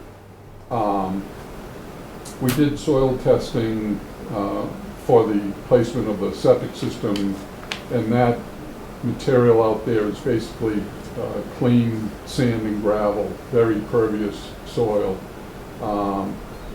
So we don't anticipate there'll be any real extraneous site work. I know one of the concerns that Mike had asked me about was what we plan on doing about the actual construction of the barn. We anticipate that if we remove the top and subsoil, we'll be able to use that sand and gravel and just basically push it around to support the structure itself. The footing should be down into solid ground, solid sand and gravel. So there shouldn't be any real extraneous site work associated with it. We're proposing a 3-to-1 slope outside the rear of the barn, indicated by those contours with the boxed labels there. So the 3-to-1 slope will limit the amount of work within the 100-foot buffer while also providing a maintainable slope. You can plant ground cover there, or you could even plant grass and it would be maintainable by mowing. It's fairly steep but maintainable. So we made an effort to limit the amount of work in the wetlands. I believe the barn is just over 7,000 square feet of actual building within the 100-foot buffer. We have a table on the plan that lists the various coverages, and the barn represents about 5% of the site that is within the 100-foot buffer, I believe. And I think that's about it from my standpoint. I'll be happy to answer any questions. So you do have conservation markers up there? We're proposing conservation Plan, posts, yeah. yes. And the dotted line is the silt sock? Silt sock that will protect during construction. And all that silt sock is beyond the 50-foot barrier? Yeah, there are 3 of them right there. Wetlands Yes, barrier. that's correct. 50-foot wetlands barrier is on the other side of the silt sock. There's actually a dimension on the plan, I think it's about a little over 55 feet to the silt sock yeah. itself, so, and then the barn will be 65 feet away. So, yes. John. Commissioner Brown. Oh, sorry, yeah, Mike. These are the conservation markers marked out on the site plan. I'm Yep, hovering them on with the- my cursor. You're fine with There's it. 5 of them, kind of wrap around the new structure. Any questions from the commissioners? What's the barn used for? Oh, You want me to answer that? Sure. I'll let AJ address it. Hi, I'm Arthur, AJ. It's mostly going to be used for storage. I have a boat, an RV, just little toys, but the other thing is my dad's retiring soon. We have little hobbies that we like to do, work on our boat, break it down, nothing crazy. But it gives us a dry area to work on it. So is there gonna be a gravel driveway out to it, or? Yeah, dirt, I won't, not asphalt, I'll just have a gravel. I'm a little concerned where the can you get there with you understand what these conservation markers mean, right? Yes. Maybe we should tell you. Yeah. I'm not gonna go to the right. I have enough room in between my house and my property on the left side. Great. If I may, the septic system, I was gonna say, that's cutting pretty close to the septic system. so. Is there room there? The type of septic system we're putting in, they're called LC6 chambers. They're concrete chambers that are 6 feet long by 3 feet wide. And they'll withstand vehicular traffic. You can get them in the H20 loading, which means it will accept pretty heavy vehicular activity. So yes, they'll withstand that. So would it make sense to show the gravel driveway? Is it on the revised plan and access to the barn? That's a great point, Commissioner O'Donnell, because if whatever the commission wants, it's within reason. You could go ahead and have a final revised plan that's due at 12 noon, Friday the 4th, and Mike can write up the orders of condition for you based upon whatever your new plan is, Okay. based upon whatever the commission wants. And you can get your close tonight if they're satisfied. All right. Yeah, my concern was that you could get where you wanted to be with these conservation markers that you've agreed to, because Yeah. there's a little bit of flexibility there. So the one on the 100 there, see the one on the 100? You're giving up a lot there, but is there a tree line there? I don't know, you know? I wouldn't call that a heavily treed line, because if you look, but just below your cursor, there's a circle. That's the part of the existing septic system. It's a leaching pit there. And as I recall, there are trees, but it's not heavily treed. It's not virgin forest. There won't be any disturbance down gradient, and that'll be permanently locked. And so it's very generous of you, and what the Commissioner O'Donnell, the second O'Donnell, is saying is if you want to move it down, that's okay. Now's the time to do that. This is a very generous conservation marker, which, as long as you're good with that, that's fine. But you may come back and say, wow, it'll expand in there, and now you won't be able to. No, I'm pretty comfortable with it. Okay, fine, Yeah. we've vetted it out. Yeah. I remember, when we were out there, obviously the barns wasn't there, we were looking at where the barn was gonna be, and I was looking at where the driveway was.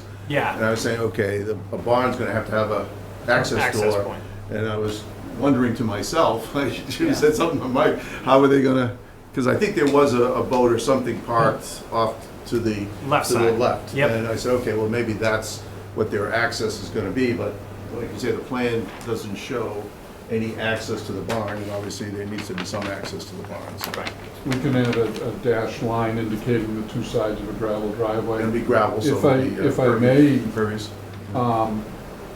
if we move that one conservation post to maybe just under the word assessors or something like Why don't you that. move it up to the 75, just to If I give yourself a reflect that. wiggle room, yeah. All right, So just move it like right straight to the 75, right Okay. around where the 571 is in the acreage, just like in there somewhere, okay, you know? great. Yeah, that's just because, with the age of the house, you have more flexibility, but a lot of it's steep, That way you don't have regrets later. Great, I appreciate the suggestion. Are there any other commissioners' questions? I'll ask, is there anyone in the audience here or anybody audience on Zoom that had any questions or comments? All right, so Michael, you're gonna have some special conditions to note? Yep, the standard special conditions would be applicable, and also an insert under the D2s. That fill must meet performance standard named in chapter 505, 306.4, use of compatible fill. And then insert under D2s, ensure that erosion control is in place and do not use hay. It may introduce native species, invasive species to wetlands and setbacks. Okay. Very good. Any questions? No. Okay. And then you have a revised site plan due 12 noon, Friday the 4th. We'll get it to you, yes, certainly. Yep. Okay. Two items, sorry, John, move the marker of the 75 and Yep. show the Commissioner O'Donnell's driveway, okay? Yes. Okay. All right, so I'd like to vote to close an issue with the special conditions cited by Mike. Second? Second. Okay, Jill Ring? Vote? Ken? Yes. John O'Donnell? Yes? Craig, yes? Yes. Susan Karen, yes. Dave Good, yes. Okay, we'll count that as just a vote. Roll call is only needed when we Yeah, have one we can person in the just field. go aye But you know here, what, but- you caught everybody and you got them all, that's Hey. good. Now you know how to run a poll I'm now. still a newbie here. Yeah, I but don't know you how just- we're gonna do yeah, without but you, this is- Bill. this You is- were my this breaks coach you and not giving a mentor. poll. Guess what, John, that's a 7-0, and Mr. Loomis, thank you, we'll see that plan And- coming in on Friday. That is the Very good. first time I have ever seen this commission and our administrator push a conservation marker wider. So, We just love you guys. that's a first. So you didn't notice me falling out of my seat? No, my jaw was on the floor. Oh, just part of my new. Thank you all very much. Thank Thank you, you. take care, bye-bye, adios. Okay. Thank you, Michael. 12 Olympia Road, SE 423007. This is a continued hearing. We opened it at the last meeting. Who is here to present? I'm not sure what's going on here. We've been communicating with Grady on a couple of things. The consultant, Scott Fonera, for Grady, and they didn't tell us they want a continuation. Now, back in the day, when we were having troubles with continuation, we'd do a denial without prejudice, count one. I think this is a tricky property because of the fact that it's in the soil mapped unit, 639B. I think it's a tricky property because it has history on it, going back to older permits, 1639, that show that it was called out as Barrier Beach. I think it's a tricky property because despite my comments to the consultant, they put in buffer to coastal beach. I would suggest that continue on their behalf and not denial without prejudice because there's so much going on. Okay. But I think you have a reset with these kind of things after the Friday, November 4th, a workshop with CZM and DEP, and keep that in mind. You have to have discovery moments, and that's sort of going to be it, because that's out in the public eye, and there's no more questions, you know? I just give them a pass on this one. All right, yeah, I agree. I move that we vote to continue to November 16th, 2022, to allow the applicant time to respond and review the outcome of the Friday, November 4th workshop. May I have a second? Second. All in favor? Aye. Okay. 66 Edmund Road, SE 422999. The hearing officer is Commissioner Ring. Okay. Thank you. This hearing, we did have discussion, I believe at his last meeting, although it seems like forever ago. And I believe that there were two issues remaining after you adjusted the drawings. And those two issues were the distance into the river and the, let's call it the width of the property and the width of the dock and the setback. And I believe that's where we're kind of stuck at this point. Would you like to help us through? Sure. Yeah, for the record, Gregory Morse, registered engineer, Morse Engineering. No problem. As you just updated briefly, again, I'm representing 66 Edmund Road. This is a notice of intent for a dock. There's an existing dock at the property that has fallen into disrepair. This is a replacement largely in the same location. We had submitted a set of plans showing the location off Edmund Road extending out to the North River. The wetlands at the site were delineated by Brad Holmes, a professional wetland scientist. To date, we've done the dock walk, we've received the comments from the harbor master and adjusted the plans accordingly. We've been to the zoning board of appeals and received their unanimous approval of the project. Conservation issues that came up along the way were in regards to floats that were previously stored on the abutting property. We provided a restoration plan and correspondence with the abutter that the floats would be removed and those areas restored accordingly. We also submitted since the last meeting to address the two comments that were just made by the commissioner. A request here on this letter dated October 26th from my office, Morse Engineering, for two variances from your regulations. The first variance request was from section 505-304.1E1, which is that no dock or pier shall extend further from the shore mean high water mark than a point equal to 1/2 the lot's water frontage measured in a straight line between the lot's waterfront corners. This lot itself is rather unique with respect to the location. If you look at the Mass GIS maps, which we provided an overview of that on our site plan, you'll see that this lot is very narrow and long. This express purpose of it was to provide access from Edmund Road out to the North River. There are no other parcels of similar shape in the immediate vicinity of this. The water frontage that we have on the left side of the plan there is 30 feet. The regulation would allow us, therefore, to extend only 15 feet beyond the mean high water mark.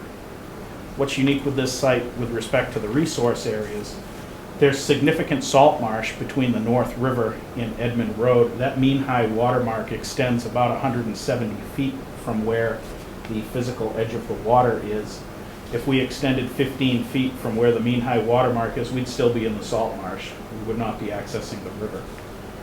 We're asking for the variance. The variance would be for 162.3 feet, which gets us out to the float location. The float location was determined because that's where it complies with your requirement for water depth in the river. It's also largely the same location of the previous float that was at this property. It would have no impact to the resource areas. The second request in that letter was from section 505-304.1E8, which states that docks shall be no less than 25 feet from a property line, except when subsection E4 is utilized to minimize dock density by combining two adjoining lots for a single dock. E4 is not applicable in this case. We're not combining docks with abutting properties or neighbors in this location. But compliance with a 25-foot setback from the property line is physically impossible at this site. Nowhere on this site is the lot 50 feet wide. This property, again, has already been to the ZBA. Abutters were notified of property line setbacks. The existing dock actually goes over the lot line on several locations. The proposed dock is completely within the lot. We provide a minimum of a 0.9-foot setback from all lot lines. We could not find any relationship with respect from a dock structure to a lot line in how that would impact a wetland value underneath the dock itself. The physical setback from the structure to the property line, in our eyes, is negligible with respect to wetland impacts. This dock is laid out again largely in the same location as the previous pier, except we've fixed the encroachments over the lot lines and contained it on the subject property. I turn it over to you. Thank you. Bill? Yeah, that was great, a great summary. The first point would be the E8 not having a wetland value. Wetland values are also wetlands, wildlife habitat, and aesthetics. Okay, so I disagree with Greg because aesthetics plays into that. However, you have a rare and unusual property here, which I think they've tried to prove here. That's up to the commission. That's your criteria, not what the ZBA did before. The ZBA is a different jurisdiction, and long story short, you can use that as information to make your determination now because of what they did, but you need to base everything in the Chapter 505. Aesthetics plays in. I think on the E1, that was the most critical one I saw. You know, the idea was not having these go out because of the E29 navigational matters. These are a combined source of regulations, and that is required to be coordinated with the harbor master. The harbor master did not have a problem with the location. You should consider that in addition to the rare and unusual circumstances of the property and so on. So I think that those kind of adding up, you may be able to consider giving 2 variances, but that isn't something that you want to do on a regular basis. The last thing was they offered a shellfish mitigation of $4,327.68. Mike DeMeo was with me back, I think, in August, and he calculated $3,550. So I'd recommend that that be the number, because he confirmed that today in an email more recently. You know, town council will tell you that giving variances out is not a good idea, and I'm gonna have to echo that too, unless there's rare and unusual circumstances. And it's not that anything sets a precedent. These guys have been working pretty hard here. They gave you the access plan up top. They gave you specific language to keep out of that area based upon the prior experience. They gave you a fabulous mitigation plan. I'm not sure we can get much more out of this other than denying. So, you know, just looks like it's ready. I offer that it's an existing system, whether it was permitted or not. It's been there for a very long time. And essentially, this dock and pier system goes right over where the other one was. So between that and the other repairs, one could consider this an improvement. However, there is the variance issue that we've historically shied away from, and we do not want to give variances as a general rule, and they should be truly rare and unusual. So, is there commissioner discussion? Yeah, Greg, were you able to determine when this dock was originally built? When the dock was originally built, I did not get a determination on that, but I know that this lot was laid out in 1961, and the deeds carrying forth since that time have been for the express purpose of access to the North River. Because to Joe's point, I would agree with the variance, but based on the fact that it's an existing dock, because we are going to run into, a small lot would have a narrow frontage, that never had a dock before. So we're opening ourselves up to a precedent with this variance. There is no precedent for the commission. And a variance must be rare and unusual. I think you can argue that this may meet that criteria. Yeah, it's supported by the neighbors with the mitigation. I thought I heard somewhere that this was pre-1980 dock. I thought I remember seeing it written somewhere, and I cannot pull that out. Bill, do you remember? No, I don't. Unfortunately, many permits are missing. We had talked about this with Mike DeMeo, DEP, and North River Commission in summer of 2021, and it just didn't have anything.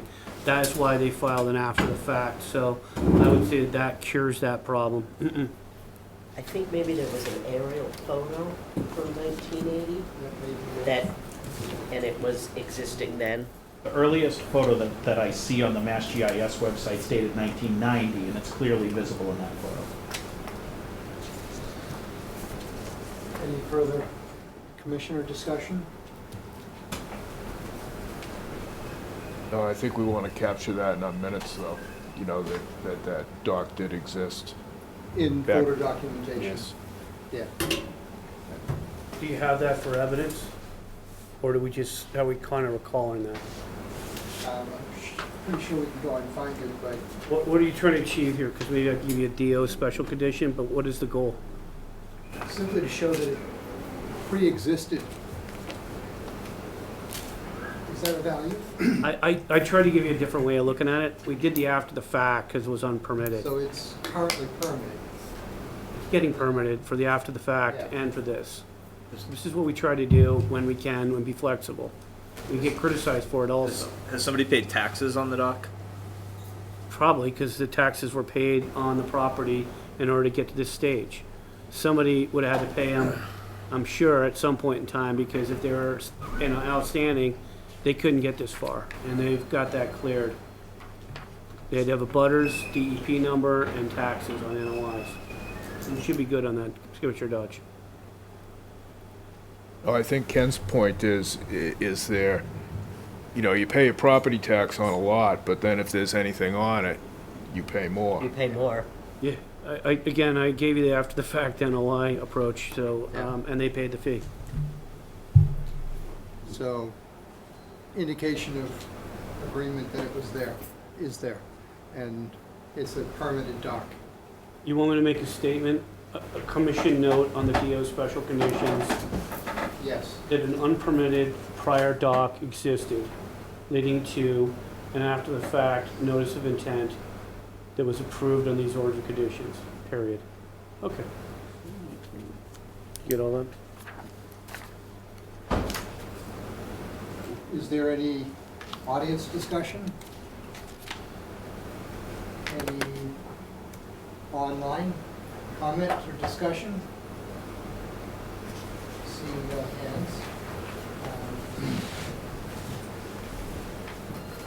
Because I think it's a little unclear, how about a poll to see if we support the variances? Because it's just the first time that I know of that we've done variances. Does that make sense? We've done them, but they're rare. Yeah. You'd include the commission grants variances under the town bylaw only for 304.1E1 for the distance to the river. There's three things under that one, and E8 for the close proximity to the boundary, property boundary. So, would there be support for the variances if we were to make a motion as such? I would support, yes. I would support it. I would too. Yes. I think that leaves all of us except for Susan, and she's not here. So she can't vote. She's not here. She wanted to recuse on this because she is, Okay. so that, I believe, is deliberate, yes. Yep. So with that, Bill, do we have to make individual motions for the variances? I believe that is. No, I can read them off. What you would normally do is either Mike or I would read these off after preparation for you. And I'll just give you a brief, so the commissioners can edit them if they need to. DO special condition, commission special note. The previous unpermitted dock was submitted as an after-the-fact NOI, under after-the-fact NOI with a new design and construction approved under the new orders and conditions. Done. DO 34-7G fees apply. That's the harbor master.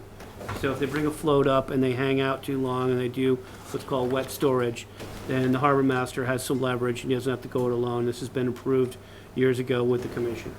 DO, relocation of the floats at the expense of the applicant because that was a possibility. We'll just have it in there. DO, the commission grants variances under the town order conditions only for 304.1E1 for the distance to the river, 304.E1 E8 for the close proximity to the property boundary. D1, special normal dock special conditions. We will add in an insert of including shellfish mitigation of 3,550 as per the harbor master's confirmation. D1, implement the mitigation. This is before the construction, Greg. Implement the mitigation plan as follows, either fall planting or spring planting. I think you know the drill with a qualified wetland scientist, or do I read it to you? Okay. So he's got it. Under D2, it's dock special conditions, and under D3, dock ongoing special conditions. That way, this dock gets permitted, this thing never happens again, and this exact dock can get approved and maintained. They don't have to come back and get a DMA, et cetera, like you've been seeing. So we've been trying to capture and clean these things up. So the net benefit is an entire brand-new permit. The thing has got ongoing special conditions, which would carry out under the certificate of compliance, provided you do complete certificate of compliance and ongoing conditions and site special conditions that are ongoing. Otherwise, you have to follow the regulations, and they may be prohibitive of this property, but okay for another. So with that, I would like to make a motion to vote to close this hearing and issue special conditions as summarized by Bill. Is there a second? Second. Dave, good. Thank you, Dave. All those in favor? Aye. Seeing no one remaining, I believe that carries. Nice job, Greg. Thank you very much. Thank you. Okay. That completes our public hearings. We are now on to certificates of compliance and extensions. First being SE 42-1501, 115 Allen Street. I move that we vote to approve and issue a complete certificate of compliance for SE 42-1501, noting that the deck is now a screened-in porch and is captured on the as-built plan revised October 24th, 2022, signed and stamped by James E. McGrath, PLS. May I have a second? Second. All in favor? Aye. Are you Attorney Carl Johnson? I am. Nice job. Well, everybody here, just take a look. That's Attorney Carl Johnson. He did a fabulous job. He is, I would say, he's a guy who really knows his field and everything, and we tussled a couple times, but he really cleaned this thing up. And a beautiful job. I also want to say that I appreciate the accessibility of the Mr. Grafton and Conservation the staff, excuse me, because it's not often you can, we corresponded quite a bit over 3 submissions that we found. This really occurred due to a title examination when the property was being sold, and you'll probably see a lot more of these because even though there's a 3-year statute of limitation or statute of repose on these, the SJC changed that last year, at the end of the year, approximately at this time last year, and made it a personal obligation. So if somebody buys it, they're going to have to deal with it if there has been a filling or some change, so it survives. So I think that it's really important for me, the owners in Florida, I have to get this on record. No, So I thank you. So Liz and Mike and I just really enjoyed working with you. There's there's several hundred of these out there. You could do them all. Thank you. Have a nice day. We'll get you that turned around pretty quick. Good. I haven't seen you since you were. Youngster. Oh, no, yeah, of course. Good to see you. Take care, sir. Nice meeting you. Good night, thank you. Okay. All right. SE 42-1500, 71 Constellation Road. Yeah, they're working on it. I talked to Rick Servant. It's in the homeowner's hand. They're working on an AC unit and the enclosure below the home on their own. They're trying to reach the building commissioner or doing whatever they're doing. It's on them to get it done. So that would be a table. All right, so I move that we vote to table until I just keep going one month and then we can. You never know what's November going to show up. 16th to allow the applicant time to resolve the generator stand. May I have a second? Second. All in favor? Aye. Aye. All right. SE 42-1743, 459 Highland Street. Yay. I move that we vote to approve and issue a complete certificate of compliance. May I have a second? Second. All in favor? Aye. Okay. Took a long time. SE 42-1917, 13 South Street. On this one, we are waiting for the removal of the unpermitted cover. So I move that we vote to table until November 16th. May I have a second? Second. All in favor? Aye. SE 42-2773, 1185 Ferry Street. We are still working on a resolution for this one, so I move that we vote to table until 11/16. May I have a second? Second. All in favor? Who's that second? Joe. Joe. SE 42-2635, 1329 Ferry Street. I move that we vote to approve and issue a complete certificate of compliance for SC 422635. May I have a second? Second. All in favor? Aye. Aye. Who's the second? Joe? Joe again? Okay. SE 422874, 102 Nevada Street. Give a quick story on this one. So, this is Paul Gunn again. He's the one doing the Maycombers project. And he did a great job, but he left off the conservation markers on the as-built. We just can't have that. So I sent him an email today, and within an hour he responded to Mike and me, and he's going to provide that updated plan by 12 noon Friday, November 4th or earlier, so we can process this thing out. So with confidence, I go forward and approve it. All right. I move that we vote to approve and issue a complete certificate of compliance with ongoing conditions as noted for SE 422874. May I have a second? Second. All in favor? And those notes are basically going to say that there's 3 conservation markers, just how high out of the ground, what dimensions they are, and that they need to be there permanently, and there's no activity down gradient. That's what they always say. Okay. And lastly, SE 422883, 173 South Street. One thing here, Craig, we don't have the erosion control out, and I forgot to put that in here. So you could approve it, and then we just wouldn't issue until they get it out of there. It's really easy. All they gotta do is cut it, spill out the biomass, and it's throw away the material, and it's over.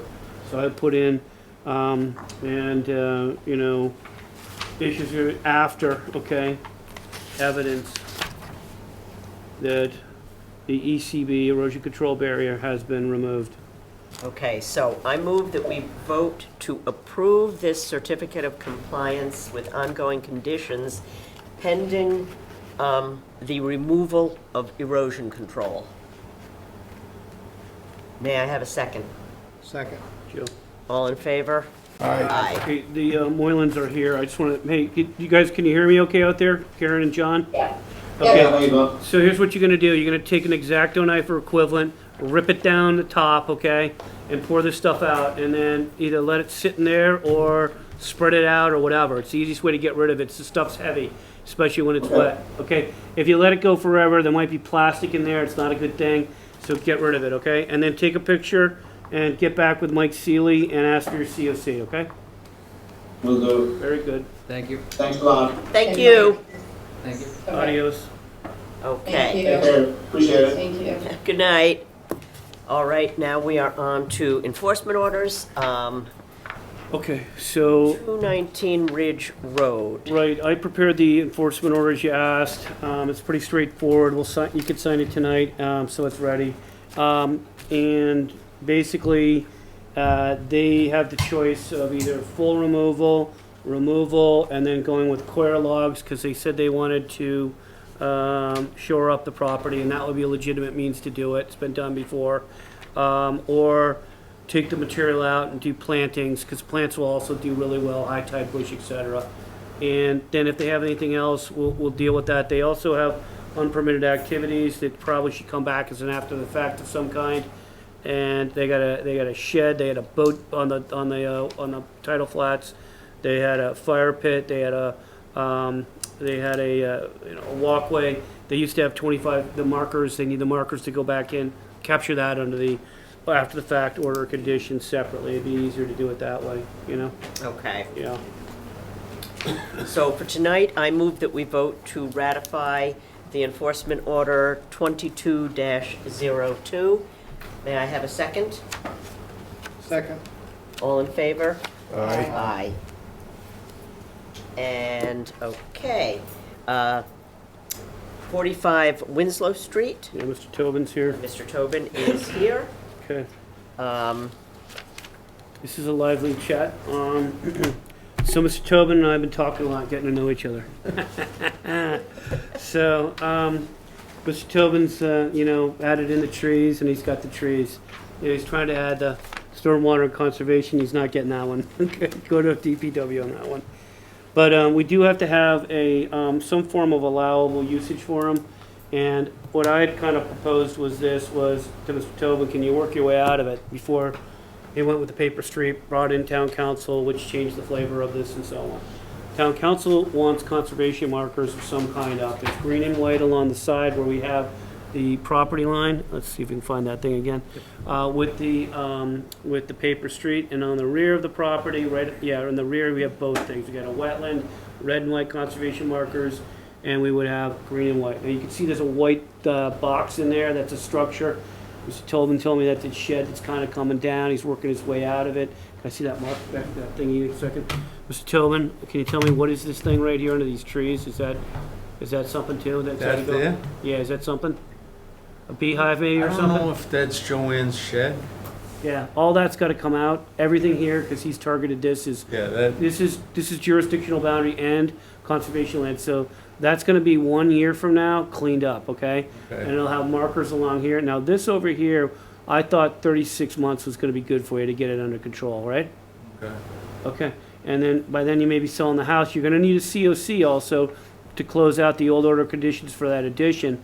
And by then, a lot of this stuff will be done, and it'll be a slam dunk, and you can move along, okay?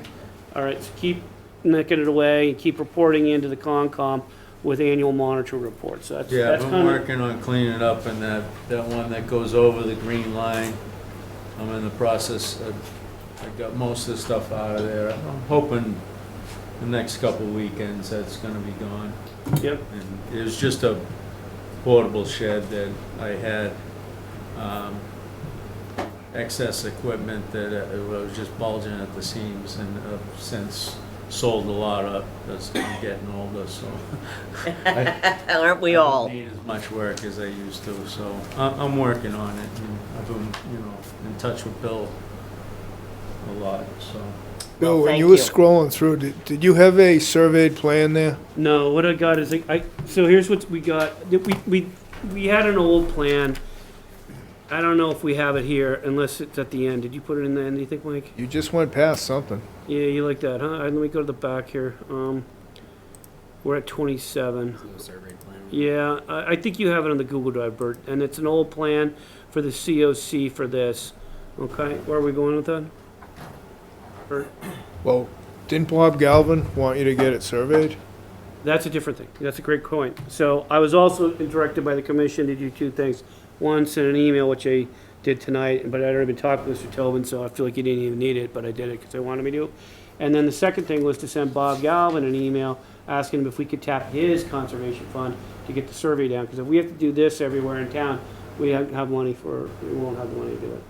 My question is, didn't I just see a plan there? I don't think so, because we didn't put it in there. You saw it in the Google Drive. I asked already. On the screen. Yeah, didn't. Maybe it was the last one. There's a few.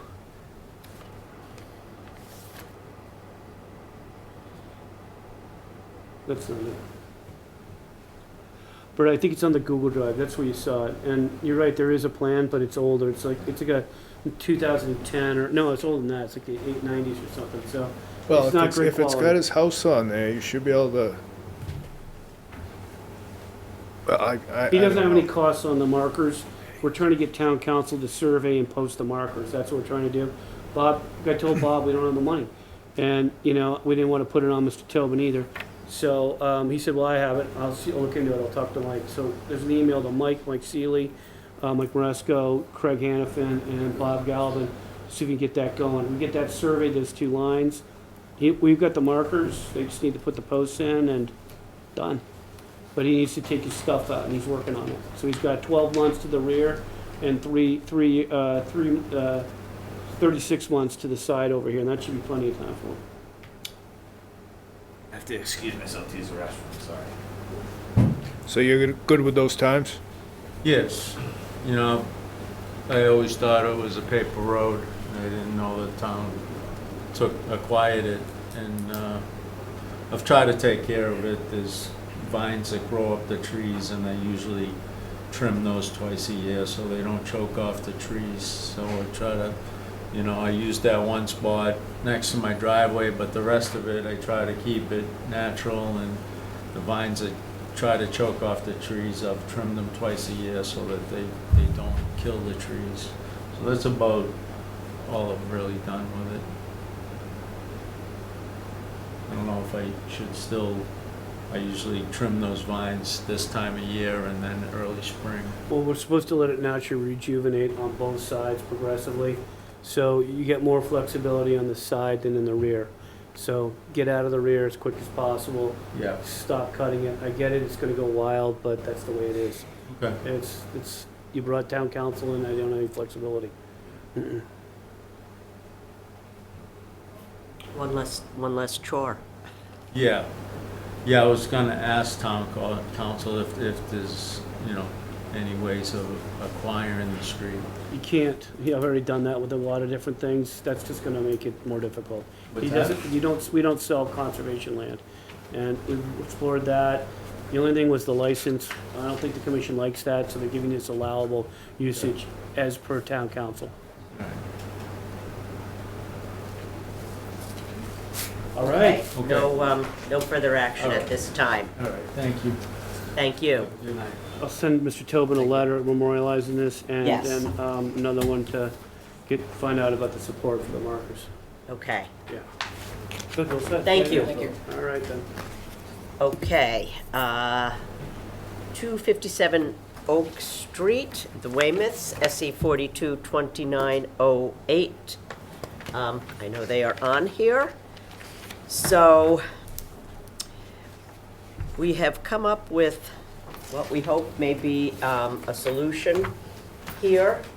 The Weymouths have, there is a filled area which is both resource area and partially on an abutting property. It's right here where the cursor is, okay? This is the area here. They have an easement back here. Now, they just got permission to do a patio here. You can kind of see it. The wetland line used to come right about here, 2010, and the current one is way down here. So, Chair Hannafin, Mike Seeley, and I met with the Weymouths to talk about the patio and this.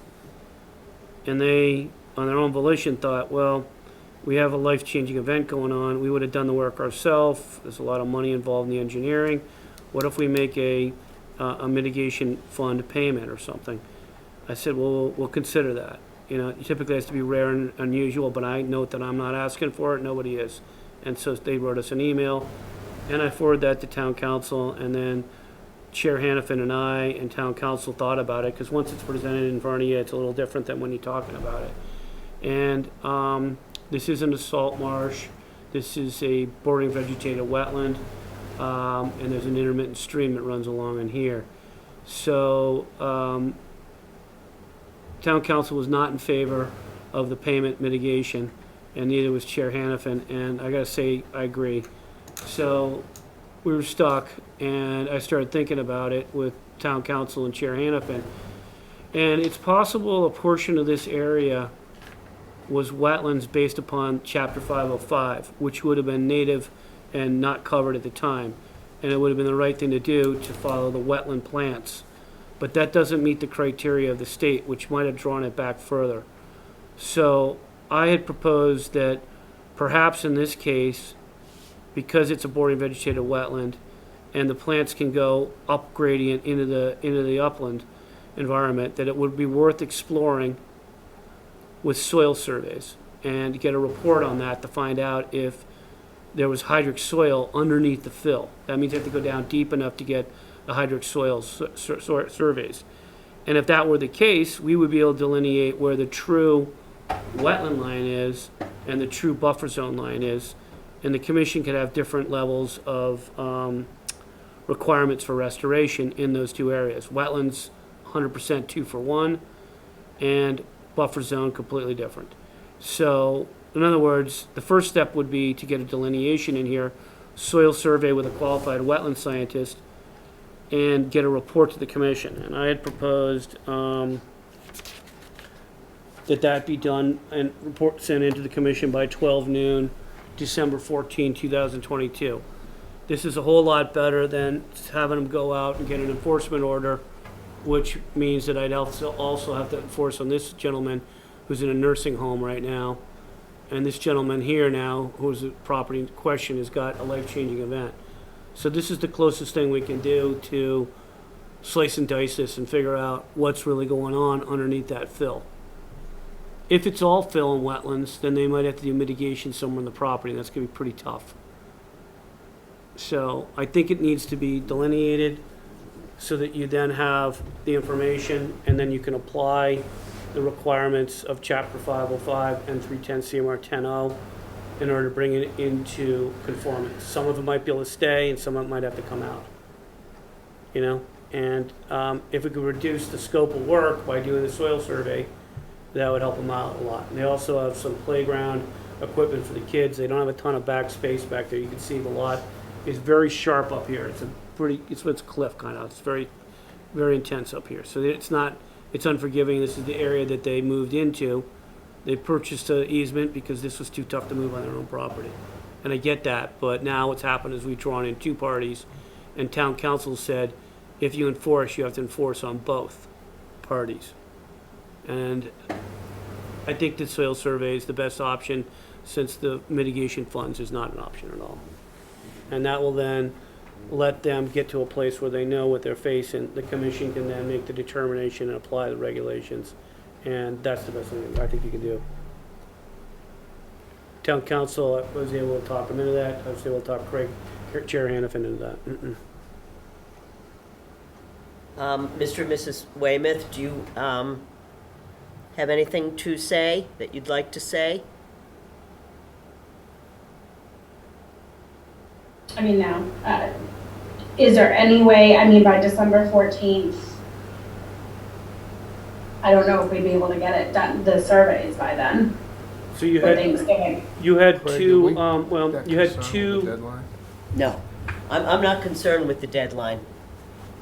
you need a deadline so they can report it to you, but, you know, I think you should set a deadline. If they can't make it, then you bump it out, have them come back to you, and then that way you get progress. They don't want to do also. Hold on. Yeah, I don't, that's 6 weeks. You know, I don't know how the wetlands people are scheduling out. All they need is, they had John Zimmer on it, and they had Brooke Monroe, one of the two, you know what I mean? They could look into it. You know, if they wanted to ask for more time, then the next meeting, they can come back here and say, we'd like another 8 weeks or something, then you give them 8 weeks. But this has been going on since 2021. We had the life-changing event. We've been kind, tried to figure out a solution. You gave them the pervious patio. Okay, great. We tried for the mitigation and the funding. That didn't happen. When does it end? So you do have to get it on the train, you know, have to figure out a solution, because that's going on and there's other ones going on. Okay, so. They can't do the meeting, the December meeting, could they send in a letter, make it a little easier on them? Yeah, they could just send an email or something, you know, and request it, but I think they need to show progress they're actually reaching somebody. I mean, you know, I called a guy today and he said, I'll have that to you by 12 noon Friday. Okay, the plan's all prepared, you just gotta make some minor tweaks, but as long as they know there's a schedule and the commission needs the stuff, then they'll do it. You know? So how about if we say by December 14th, and if that is not doable, contact Mike in the office, and we will extend that. Okay, so at this point, you just need the core samples from The Right, the filled area. You need to get a qualified wetland scientist, because it's like, you may be thinking one or two, and the commission might say that's not good enough, and he needs to interact. He or she would know what the right amount is, okay, to make it go away. They'll look at it differently than we're looking at it. We're just looking at it as a gray space that needs to be fixed. If the individual comes out, they're gonna help you. They're gonna identify where the proper soil samples need to be taken, and to satisfy the commission. There may be some pushback by the commission, but to your best extent, you want to get it thoroughly done in one motion.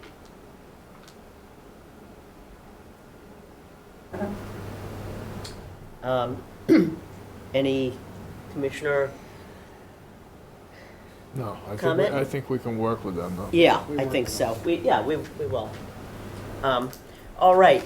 In that case, I vote to direct the Conservation Administrator to send a communication to the Weymouths requiring a soil survey for the presence of hydric soils beneath the disturbed area, performed under the supervision of a qualified wetland scientist, and the submittal of reporting results by 12 noon, December 14th, 2022.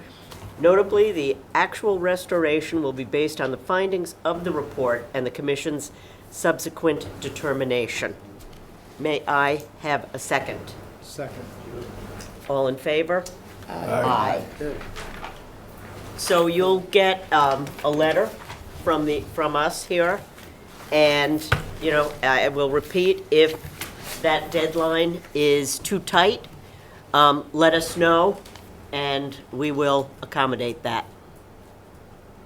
But it might be a good thing to do it before the ground freezes. Yeah. I don't know how they operate in the winter, but You wouldn't be planting or doing anything till the spring anyways, so to get the data and satisfy the commission, you know, helps catch up with all the time that we lost, okay? And it's a lesser cost aspect of the project to get the soil results. So then I guess my next question is, so the order of compliance, I mean, because of Andrew's health issues, we might need to get the order of compliance extended then, because he can't physically do any yard work until he can't. So the He's not allowed enforcement to. is being treated separately. Okay. I've been asked to send out a really difficult enforcement order, and then because of your life-changing events, we've delayed that, okay? Trying to be kind, and you've been working with us and trying to be kind, so it's separate. So it hasn't been formalized with an WPA Form 9 enforcement order. We're working with you. You give us the report, that's step one. Then you got the frozen ground, you get into the spring, and then you look into it from there. So I'm sure you have a solution, you know, after you get the soil results, and then plan it for the spring or something like that, or the fall of and we can 2023. always extend an order of conditions. You could if you want, but I don't think you want to wrap up the order of conditions with a potential enforcement, because it puts a lien on the property. What they want to do is get the patio built out, finish that, and then come back and get a certificate of compliance is what they want to do. And I think they have conservation markers, so they got to get a surveyed plan to get that done. You know, so that's a whole other animal. I'd keep that separate. Otherwise, you're tying that enforcement work to the house directly, and it's supposed to be tied to the two houses. We're trying to keep them clean and not complicated. We don't have conservation markers as of yet.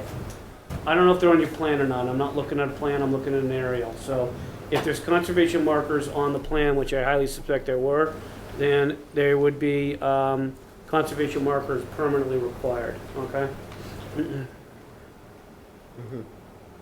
Yeah, we The will. two things are separate, that's all.